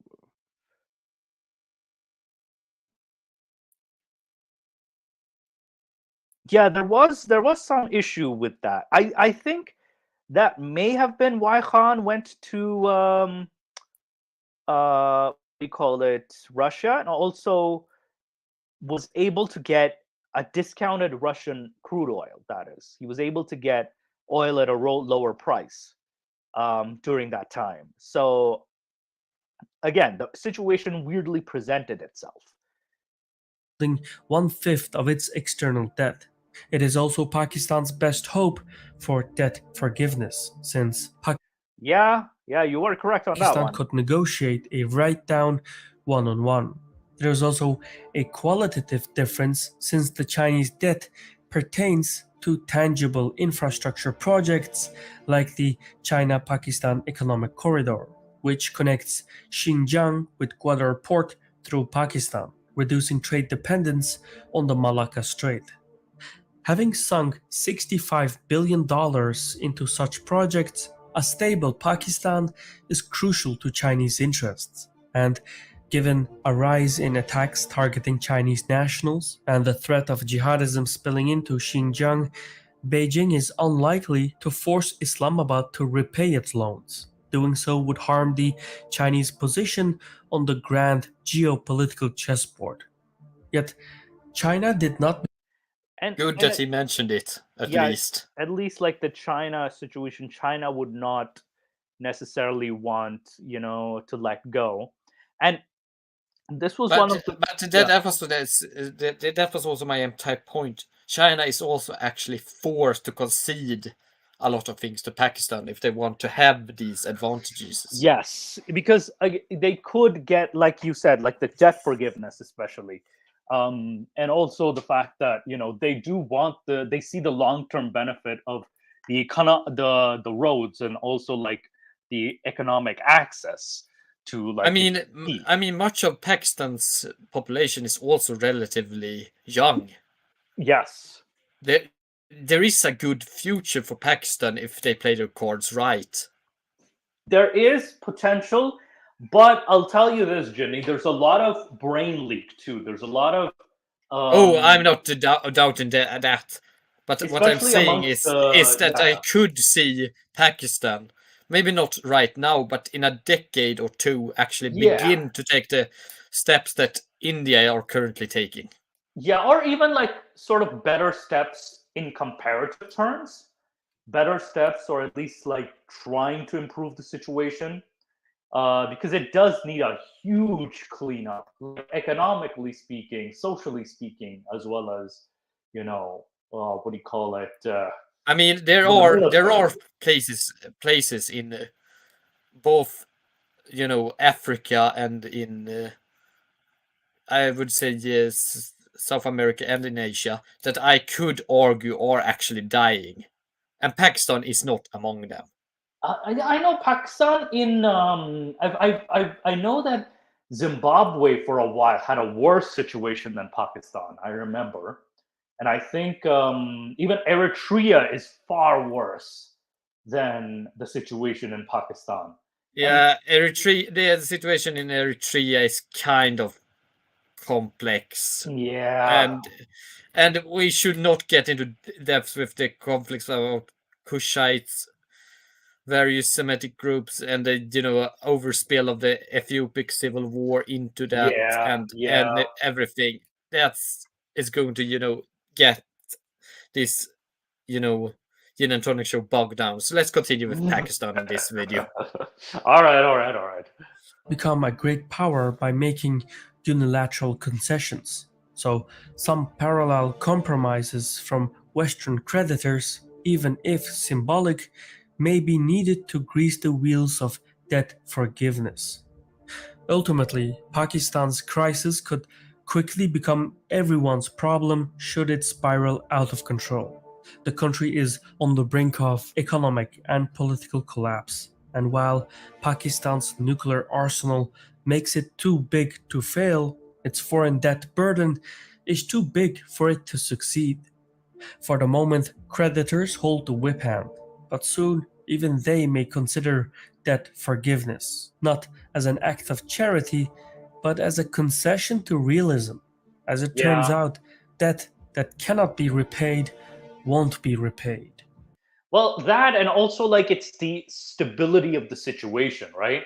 Like if anything, it's gonna hurt them in the long run too. And if there's things that they want to get done, however, you will lose investor confidence, a lot of investor confidence. Yeah, So- but at times it's actually better to just default on your debts and try again. I mean, the thing is that this used to not be that much of a problem back in the day. During most of the 20th century, a lot of countries actually did default. I remember Germany and France defaulted as well too in the past. Yes. Again, I could be wrong. And they came back from it.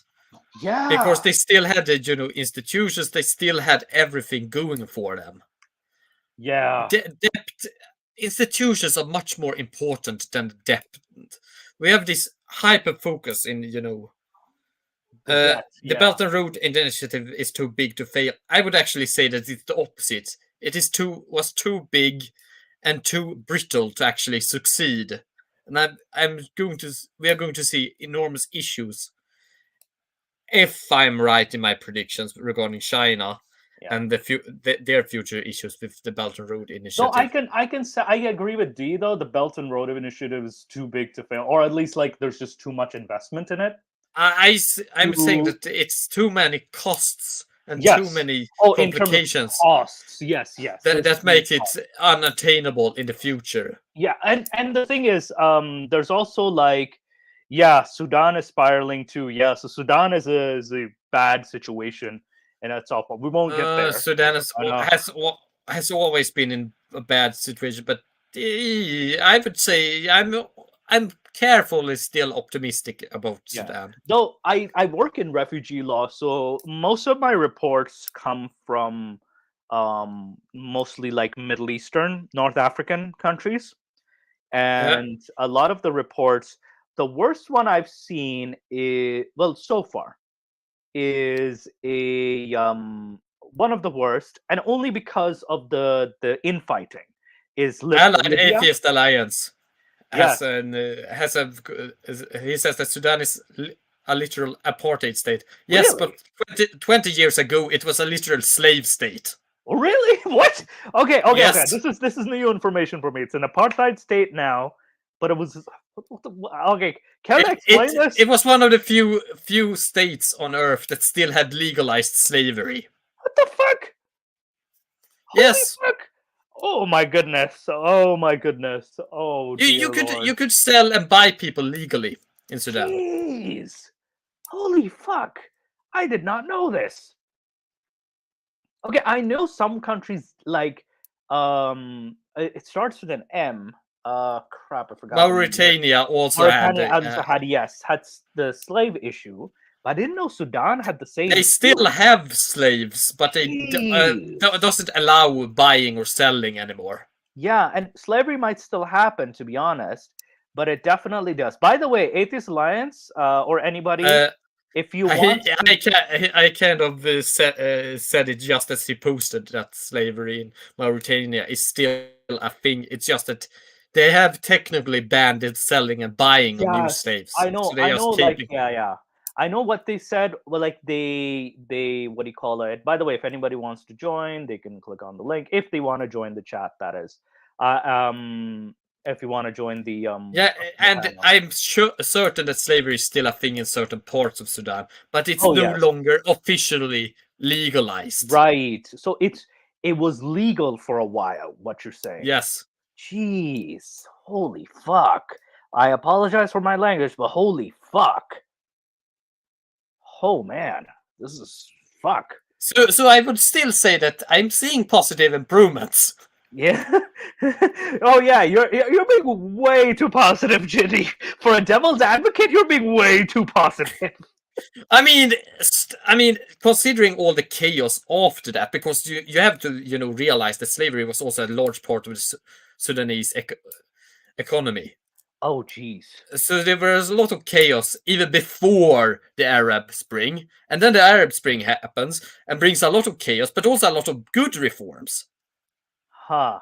Yeah, I know, right? Very low bar. Very low bar for a devil's advocate. Sudan could have ended up like Libya or Syria or Yemen, but it's still a lot better than those places. And considering where they came from, it's it's still a kind of improvement. And with Libya, I've in my recent reports that I was looking up with Libya is that it's practically like divided on like you have sure you still have a civil war, but it's kind of like, how would you say, it's not complete and utter chaos. Yeah, it's weird because there's a part of Libya that you can kind of live. No, I'm talking about Sudan. I'm saying that Sudan. Oh, Sudan. No, I'm talking about Libya. I'm talking about the civil war. It's still kind of like, it's still better than like Libya or Syria and Yemen, in a way. Yeah, though even in Libya, there's not utter chaos, but it depends on where you are. Yes. If you cross over to the revolutionary, the other side, then yeah, I think you're kind of you're fucked pretty much. So, and there's also like mandatory military service too that has taken place in Libya. Oh, the Atheist Alliance. By the way, the Barber States are a really interesting history. They literally raided Europe right into the for slaves. Yes, they are, and they also they also raided as far up north as to Iceland, and actually captured slaves there. I'm planning in about a couple of months actually releasing a video that I've already done that will be about the Barbary pirates actually taking slaves from Iceland. I do want to do a sort of like story on this too, like what do you call it? I do want to do this, like look into this, the Libya execution spree, because this is fucked up. Like this is fucked up. And actually, don't quote me, might not be long ago, but USA went to war with them. Yeah, we'll look into that too. Actually, we'll look into that for sure. Yeah, we'd look into these stories and see like for future videos for sure. So yeah, let's finish the Caspian report for now. Before, yeah, so we have 5 minutes. Oh, 2 minutes. Okay, yeah, it's almost done now. I've been your host Shirvan from Caspian Report. Researching this video and going through piles of data science or the basics I knew interactively. People okay, so he's pretty much done. Pretty much done. Yeah. What do you think? Do you think he was too much of a doomer, or do you think? Okay, it's I'll use your favorite word. It's fucking complicated. Because it's the thing is with yes, it is one of the worst economic situations, and socially speaking, yes, it's quite turbulent for sure. Especially, also, I'm more worried about the unreported events because there has been a lot of harassment and unreporting of a lot of events that has been happening. Yeah, And that I can also see that there are a lot of hidden Mhm. factors that could there's a lot of change. hidden factors that are not accounted for, and especially the negative ones. Um, Definitely, for a while, for sure, I don't see any improvement. I do hope for improvement. I just don't see it because one thing, if Pakistan wants to improve, it has to take some drastic measures, socially speaking, politically speaking, economically speaking as well. Though economy, you can kind of like work around it, but socially, for sure, because with social, especially with the of course, you have in legislation, you have anti-Ahmadi legislation, you have the blasphemy laws, you have the what do you call it? A lot of like the apostasy issue. Then you also have what do you call it? It's Pakistan's a bit also the military. You have to get rid of the military, at least diminish their role in politics, kind of like reduce their role because you don't want them to, gain too much power. They need to take a back seat, and that's going to be very, very fucking difficult. That's going to be super dry. Also, of course, crack down on the religious extremists. You will have to crack down on them because there's a overlap of religious extremists into the military as well. Because a lot of them were hired in the 1980s during the Ziaul Haq regime. So there has been, we call it the military mullah alliance, we call it, so to speak. Yeah, mob violence makes everything a possible worst case scenario. Yes, and there's this high rise in vigilantism. They have to also crack down on this vigilantism. Law and order has to be the what do you call it? Their priority for sure. But also like we would have to like make the military step down. Though unprecedentedly, the big major silver lining I see is that people are against the military. They're speaking out against what we call the establishment. Like in Iran, they're speaking out against the religious establishment. This time, Pakistan is against the military establishment, which is a big major, what do you call it, step. Um, but I don't know if this will, what do you call it, um, improve the situation. Though I do want to hear Haris Sultan's opinion on Pakistan too. I do have a just the opinion section because I do want to see what he says about because he by the way he does this video. I'll share this video as well in the link. He does cover a lot of things in more detail and better detail than the Caspian Report because he goes through the history of Pakistan. And I think it's because he's Pakistani himself, like myself. So I kind of find that, there's more facts and it kind of ties into what happened. Um, yes, he is in a sort of like a populist game against the Pakistani military. And he's become this sort of quasi cult leader of sorts, a cult leader of sorts, but he's also like weirdly the least worst option as a leader. That's the issue with Pakistan because here's the thing with Khan. He's a big rape apologist. He's very pro Taliban at times. And he has been sort of like ceding himself, like he bows down to religious extremists. So this is where I am very concerned with Khan in situation, and of course the women situation. Of course, with minority situations, he's practically aloof in those matters, very aloof in those matters. So and especially the situation of like um, what do you call it? child abuse as well. So it was, yes, it was quite the Islamophobia. I kid you not. This man cried Islamophobia left, right, and center. But when it came to China, it's like legit. He just said in the interview, "Oh, we talked to China behind closed doors, and like China has helped us a lot." So indirectly, he was saying, "Yeah, because of the money we get from China, I can't do shit." Legit, he says, I actually have the clip here. Whereas, there we go. Against when China did the Uyghur thing.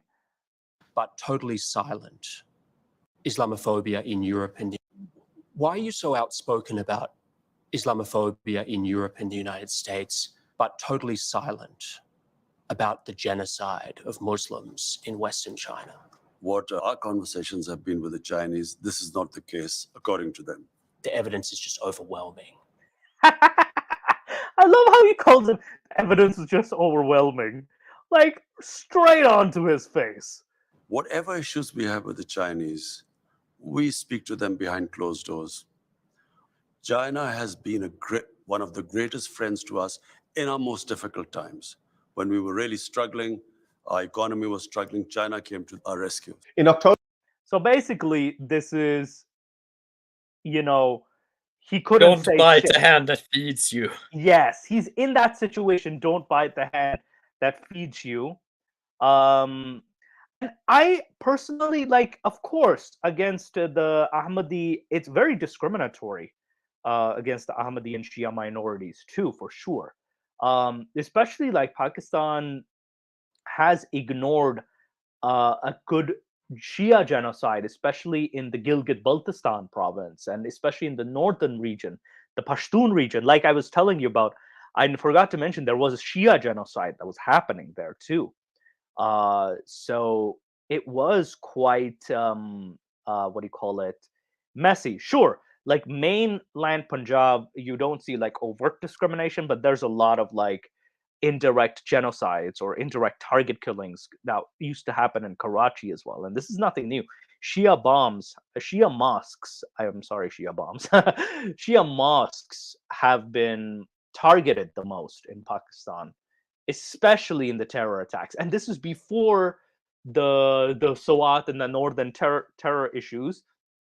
This was when Musharraf was cozying up with the Bush administration. There were terror attacks in Shia mosques before terrorism even became a problem for Pakistan.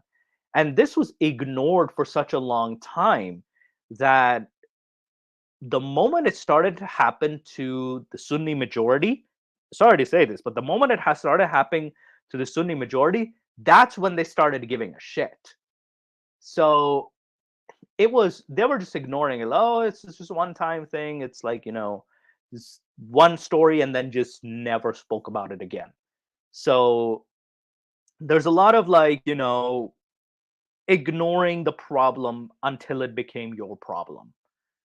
So that was the issue. Also, personally, I don't like the term Islamophobia.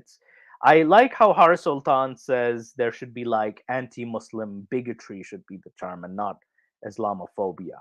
But unfortunately, that's the terminology even the UN adopted to, and which I am against. But anyway, let's see his opinion on Imran. I don't like Imran Khan's constant appeasement and further Islamization of Pakistan, but I cannot deny that he is the most popular leader of the country. Yeah, he does appeals to a lot of the Islamic sentiments. Riyasat-e-Medina, when he did, he's like, oh, I'll go create the state of Medina. And then suddenly he went on the back foot on that. If free and fair elections were held tomorrow, Imran Khan would not only become the Prime Minister of Pakistan, but would also have a 2/3 majority, which would allow him to change the constitution of Pakistan. I shudder to think how bad this could be for Pakistan in the short term. Imran Khan's ego, my way or the highway attitude, and his own version of Islam have the potential to set Pakistan back by 30 years. However, if there is a potential, though he's a bit wishy-washy too. with his implementation of Islam. Again, I'm putting it in quotes, implementation of Islam. If we all believe in democracy, we may have to accept it.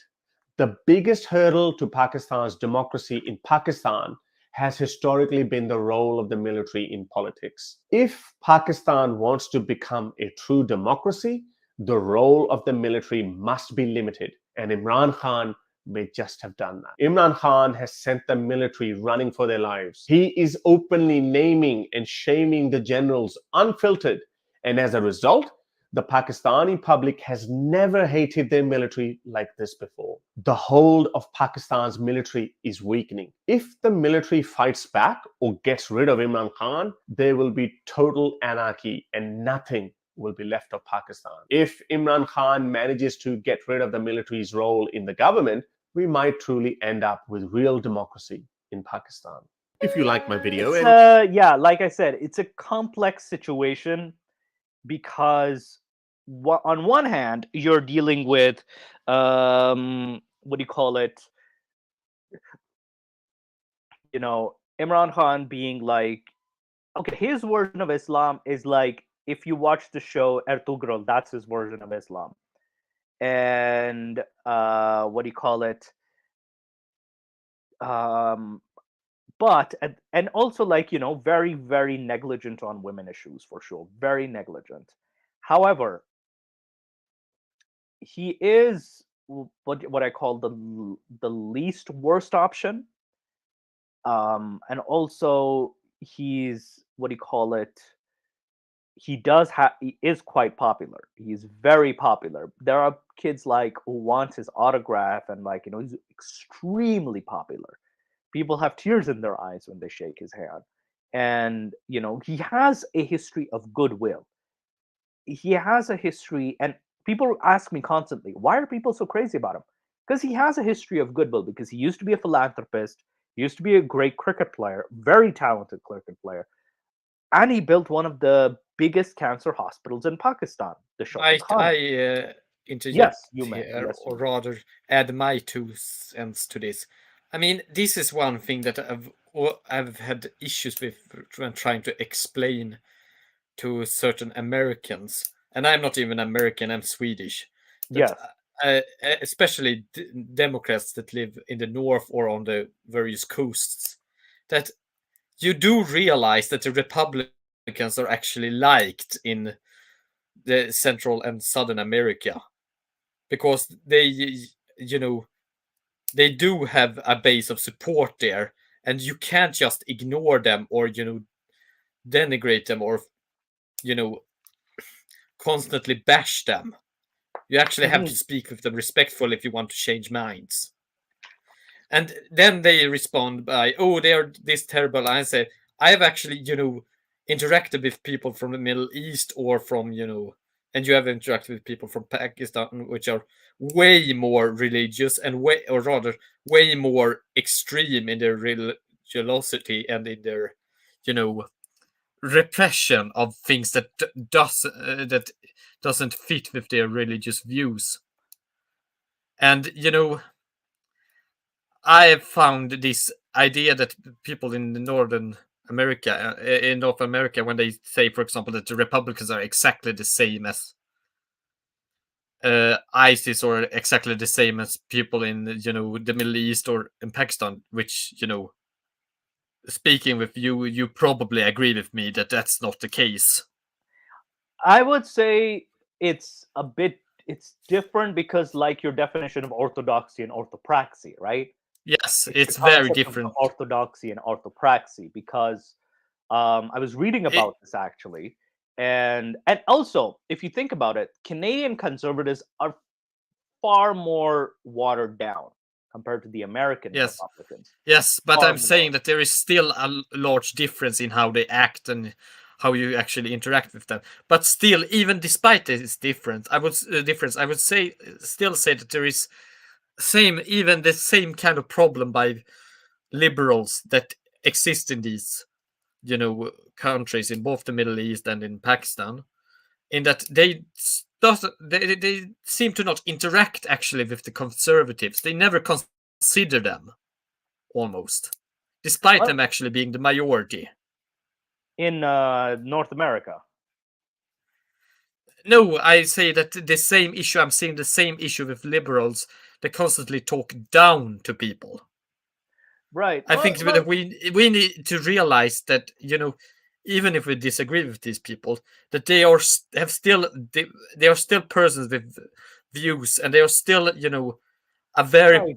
popular segment, and we need And- to actually and discuss the it thing with is- somewhat with respect, not acceptance, but with respect. Well, keep in mind though, what do you call it? It's especially like I think Atheist Alliance is pretty on point on that. That one, of course, they're not the same. They don't Some behave the would same. be that extreme, but I don't think they would don't- in they don't reality, behave because the- a lot. No, they a don't lot of behave the- the same as the Middle East because again, it's also the power structure too. The power structure is a lot different. They're not as powerful, or the state and the religion aren't as intertwined as, let's just say, in the Middle East, for example. But I think we need to accept that democracy also includes the views that we don't like. For example, when the Muslim Brotherhood got voted in Egypt, I think it was a tragedy that the military actually took back the power, because they didn't get the chance to actually fail. Yeah, there's also that issue too. And this is kind of like the downfall of democracy. I kind of see that when you get like extremist groups like the Muslim Brotherhood. Yes, in but power. even then, I'm actually tired of this, you know, modern view that democracy should only exist only as long as we have moderate views. I mean, democracy should allow extremists to take power and then take away democracy. Let them do it and let them fail. Yeah, but Because keep in mind, though, I think people need to learn to actually, you know, go through democratic processes and actually fail sometimes. yeah. Although to be Because you fair, don't learn if you. I find that the tweak.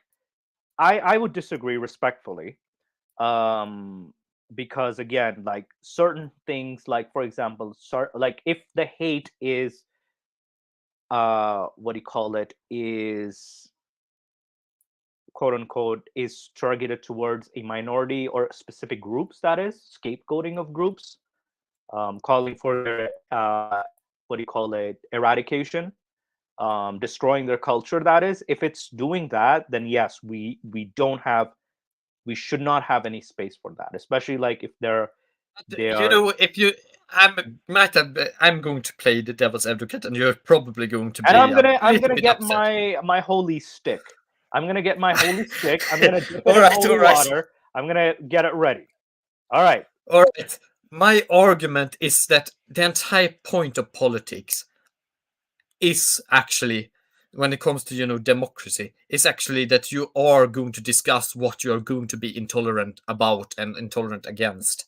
Because you could actually argue that even your liberal ideas, because I do think that you have no problems squashing minority sects that believe, for example, in ritual murder or in any other act that you would consider should be illegal. Oh you know, yeah. Oh yeah. ban those Because things. again, we That's wouldn't still necessarily the same. So kill the in a way, group. We're not gonna that's kill the group. That's not what I'm suggesting. More so like no. ban You're the just going to practice. ban their practice and Yes. throw them into jail. And what is and this is also something that also has erupted as a problem with the religious, what do you call it, there should be also a line too, like how far should we go with respecting a culture or religion when it starts harming other people. I think we should respect them to actually preach whatever they want, as long as they don't call for direct subversion of the law, of the current law. They can say that we should change the law to something that is entirely stupid or, you know, insane. But as long as they don't call for direct subversion of the current law, which Oh, no. which otherwise would break the, you know, will of the people. Well, in that a and democracy. I think there's something in the Canadian Constitution called like what's it called actually? I'm not talking about direct law. I'm talking about principles that I Oh no, it's say part of the precede law. constitutional. I think it's in the Charter of Rights. Actually, it's in the charter. Yeah, but I'm not Um, talking about formal law here. I'm Yeah. talking about philosophical principles that precede the law. Yeah, like Because laws can be right or wrong. yes, and laws can have loopholes. That's And you also shouldn't actually just argue from law itself, because then you get into a lot of yeah. There's circular also the reasoning and other yeah logical issues. yeah. I think But I do what I'm trying agree. to what I I'm do trying to agree. argue Yeah, here is that I think that if we go back to Khan, what I'm trying to argue is that if it is indeed the fact that he is the most popular politician, Imran Khan, yes. yeah, and that he, Khan, sorry, that he's the most popular politician, then he should have the most power. Mm-hmm. But Oh, that's what I you do mean. Yes. Okay. Yeah. I do think that the problem here is actually the military. The problem.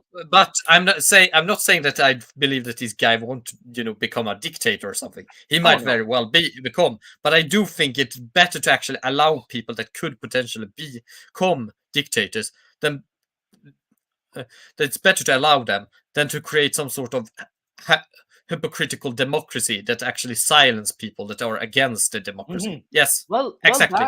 that and also, even if we elect Imran Khan and let him run policies without military intervention, because in his interviews he did state a lot of times he had to do the military's bidding so many times, and he could not operate independently.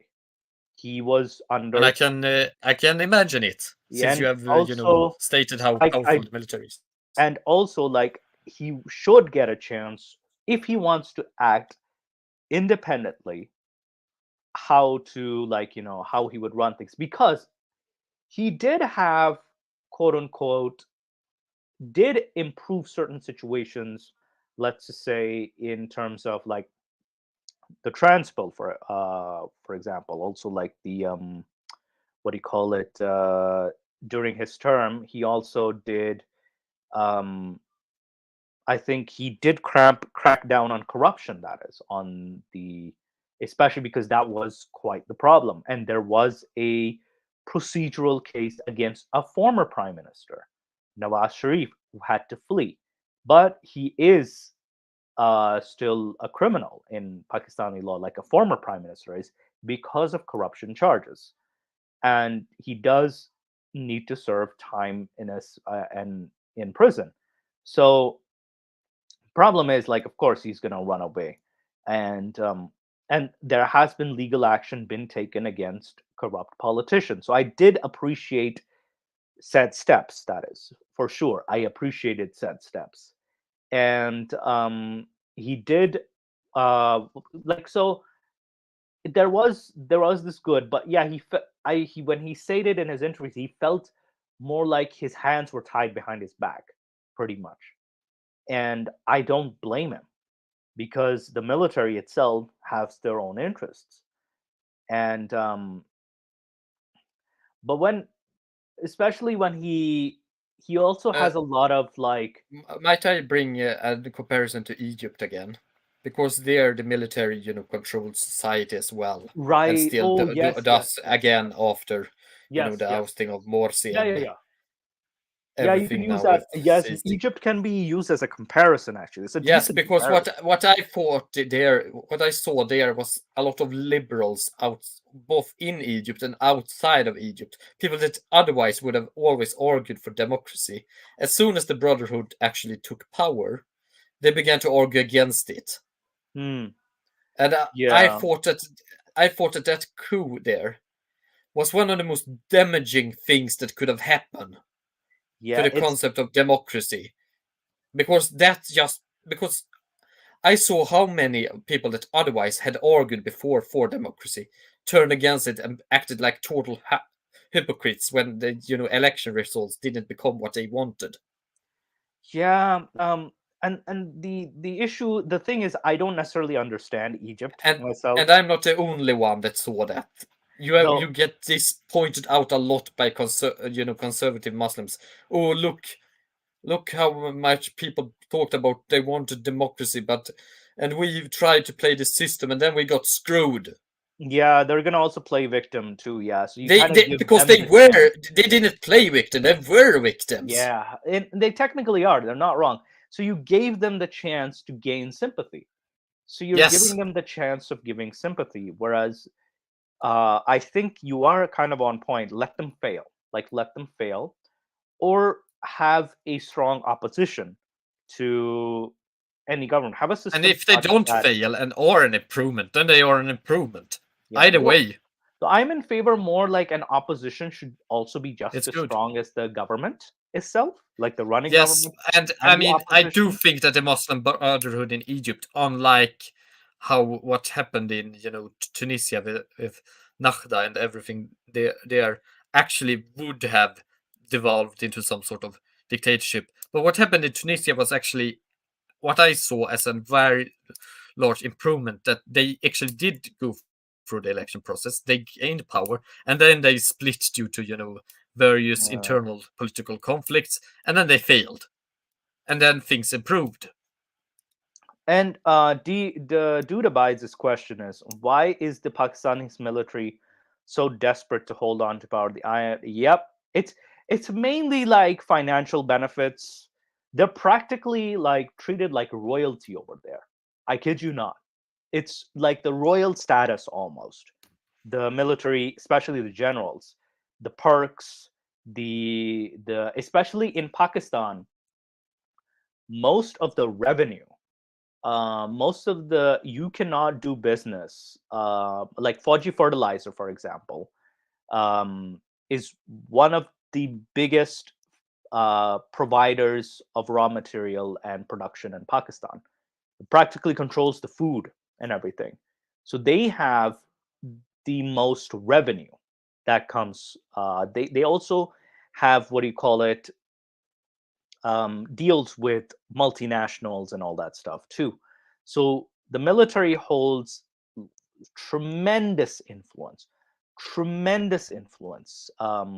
Heck, even a regular officer holds tremendous influence, and a lot of times, like they can even get away. This enables them to get away with crimes that they would normally not get away with, or things that they would not get away with in a system. So they are also able to evade taxes, especially the taxes. There's a lot of taxes that are being evaded, and they have constantly uh, avoid reporting. Like, the reporting as well has been sus at best. So a lot of it is the money, for sure. It's the money. The core crux of it is the money that they make. Yeah, And it's good to be the king. yes, as the and it's saying good to goes. be king. Yeah, pretty much. He said it. It's good to be the king, pretty much. So they don't want to lose that prestige, that position of power. So, and they also How supported is the Pakistan military internationally, for example, by other other interests? nations, Because they used to be supported very well by the United States for a yes, while. because I knew that they were so in the past. I wonder if they still are. Now the Pakistani military has been asked by what do you call it, the US, that, okay, we've given you so much money, we've given you lots of money, what the hell have you done with all the funds that we gave you? So it's, especially even I'd give Donald Trump's government at least some credit. They started calling them out. They said, okay, well, what the hell have you guys done? Like, I give them a little credit, because with the Pakistani military has taken so much funding and aid from the US, especially from the US and other international powers like Saudi Arabia, for example. They, not only that, Pakistani soldiers are deployed in places like Bahrain, in places like Saudi Arabia, Jordan, in what do you call it? So they use a lot of Pakistani soldiers. to fight their wars. Even the Saudi Arabia war in Yemen, that is being fought by Pakistani soldiers. The Pakistani army receives a good chunk of funding from the Gulf states, especially. Even if they use America, they still have the Gulf states or the Arab states that provide them with lots of funding. And of course, China as well too. China would want they called on the military to have, you know, a quote unquote they wanted them to take care of the problem. So even Al Jazeera reported that China wanted to deepen and expand military ties, and he met with the army chief as well too. So it needs to, and like, let me just share the article 1 second. I know it's been kind of a longer show. So they do have a lot of support internationally, but the United States has started calling them out on, okay, where the hell's our money? What the hell have you done? So they've started taking accountability for them. But China wishes to deepen and expand military ties because it wants to protect regional peace and stability because of mutual interests. So even China's chief military commission met with the Pakistan's chief, and it's been what do you call it? It's been quite interesting, to say the least, because they do want security of their assets. That is China, like to guarantee. And also, remember, the Pakistani military provided security for Qatar's World Cup. Did you know that? I think I heard something about that. Yeah. Yes. Yep. The army chief did agree to that. The previous one, Javed Bajwa, did agree to that. So yeah, there is decent international support for them in terms of maybe not so much from the United States anymore. Ever since the United States has been like, okay, they've also been demanding not only their money, but also they're saying, why are you harboring terrorists? And why are you harboring, quote unquote, and even India has accused them, like, why are you harboring terrorists? So the military's only bad relation is with India, mainly with India. So, and also I think now it's Afghanistan too. The situation's not that great with Afghanistan. So yeah, that's kind of the gist of it. That's the kind of the gist of it. Yeah, that was too. the turning point. That was the big turning point, because there's also like an absence of Pakistan military reports of the incident. Like, how did you let Americans get into your airspace? Number one. Number two, what the hell was Osama bin Laden doing there? Like, how the hell did he escape your radar? Or you were keeping their, yeah, they did. The generals did get a paycheck from the Qatari government yeah, they did.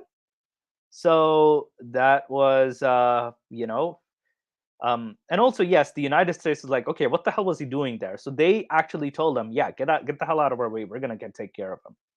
So, that was is quite the awkward moment. The Osama bin Laden being found there, and also like, yeah, the Qatar government providing the Pakistani military, and the Pakistani military has, even in the 90s, like when they started, Pakistani military is kind of like a mercenary military for a lot of nations. Yes, others. Yes, they're kind of the mercenaries, but also at the same time, they're also like, I'm gonna say this, but they're also like the biggest bullies as well to their own citizens. I mean, if you do have a state where it pretty much have a military that pays itself for various actions, then you will get that sort of relationship. And also, like, they fail to protect their own citizens. So, It's I mean, kind the of the opposite. citizens are less citizens and more subjects, Yep, or the a citizens are potential more. recruit or a Yeah, potential recruitment pool. the attitudes are very anti-civilian. Like they're, they sometimes I've heard the term used bloody civilian at times too. Like Yeah, it's a know, military you're- junta. or chura military civilian, like basically like a broke civilian or something like that. And yeah, he was right next to a military base and a military training center too. And Pakistan That has too. Yeah, generally there is a lot has of Pakistani workers in the in Kingdom of Saudi the Arabic Arabia. Peninsula. Yeah, and especially even in the what do you call it? Especially also a lot of soldiers from Pakistan are used by the Saudi military as well. General Zia-ul-Haq, the dictator of what do you call How it? is the relationship to Iran? Oh boy, oh boy. They are bordering them. Yeah, yeah. And it's oh boy. Okay, so there is the It's accusation. complicated, isn't Yeah, it? it's complicated, but more in the negative side, in the negative complications, because All right.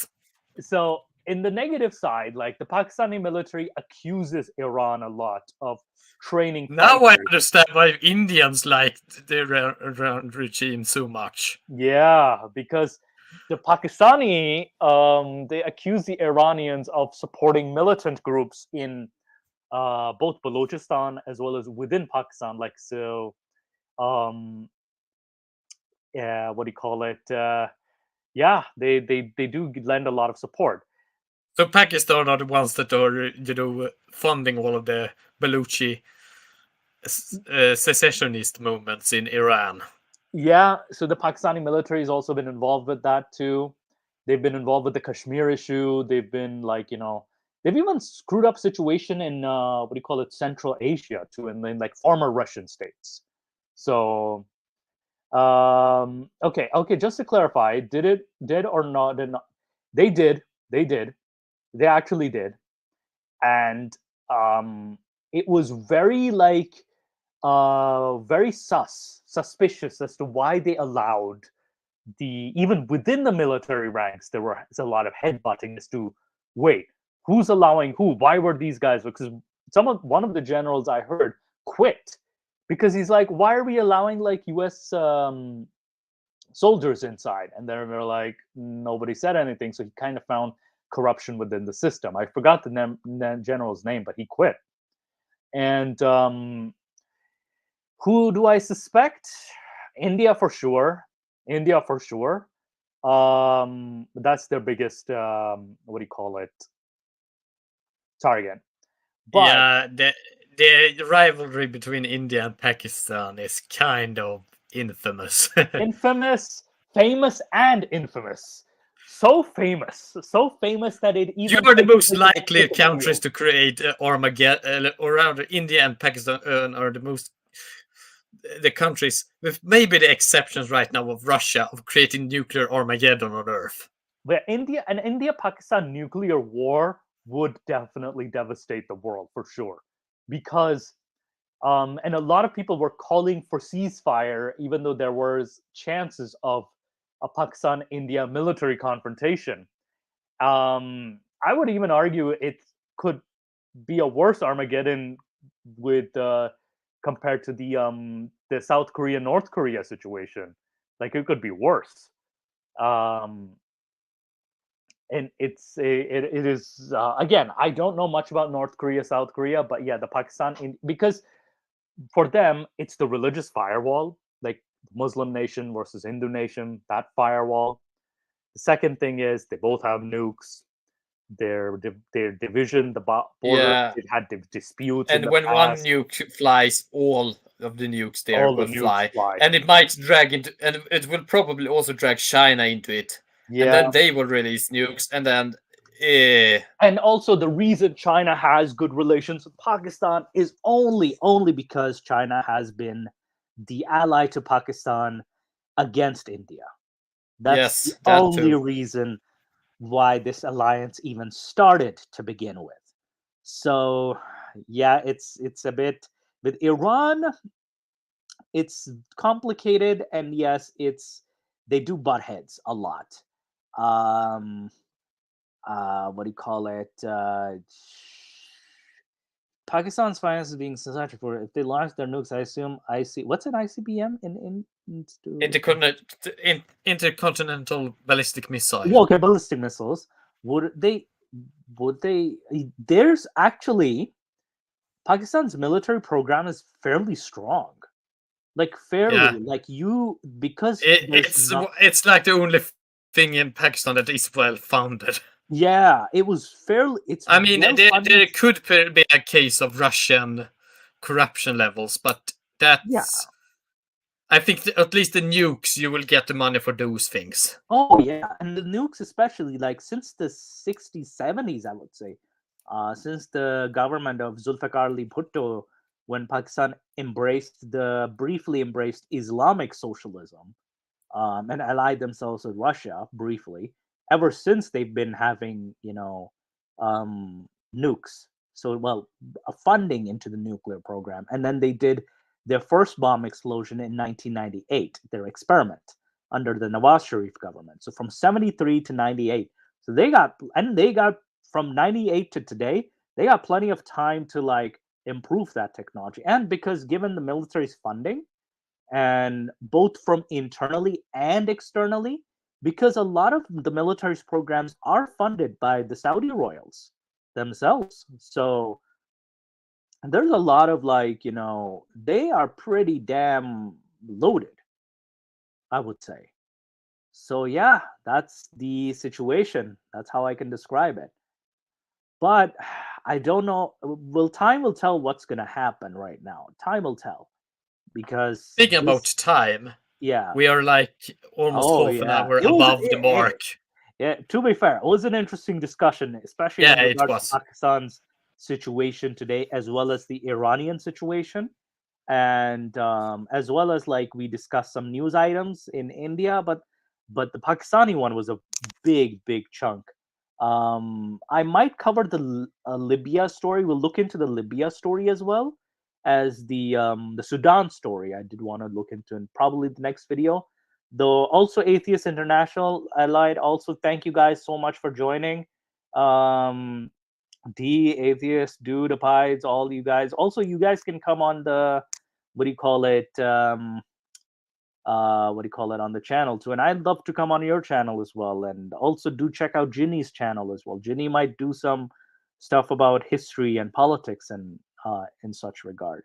So definitely this is but thank you guys so much for being part of the audience. And Jenny, any last words before I put the holy stick away? Yeah, I am needed for some balance on this show because I'm the devil's advocate. That I do need some holy stick too, just to like keep the devil out of you. All right, I want to Discord today because Nick is not here. So, but we'll do Discord next week because it's been now a long discussion. So yeah, thank you guys. Take care. Have a good evening.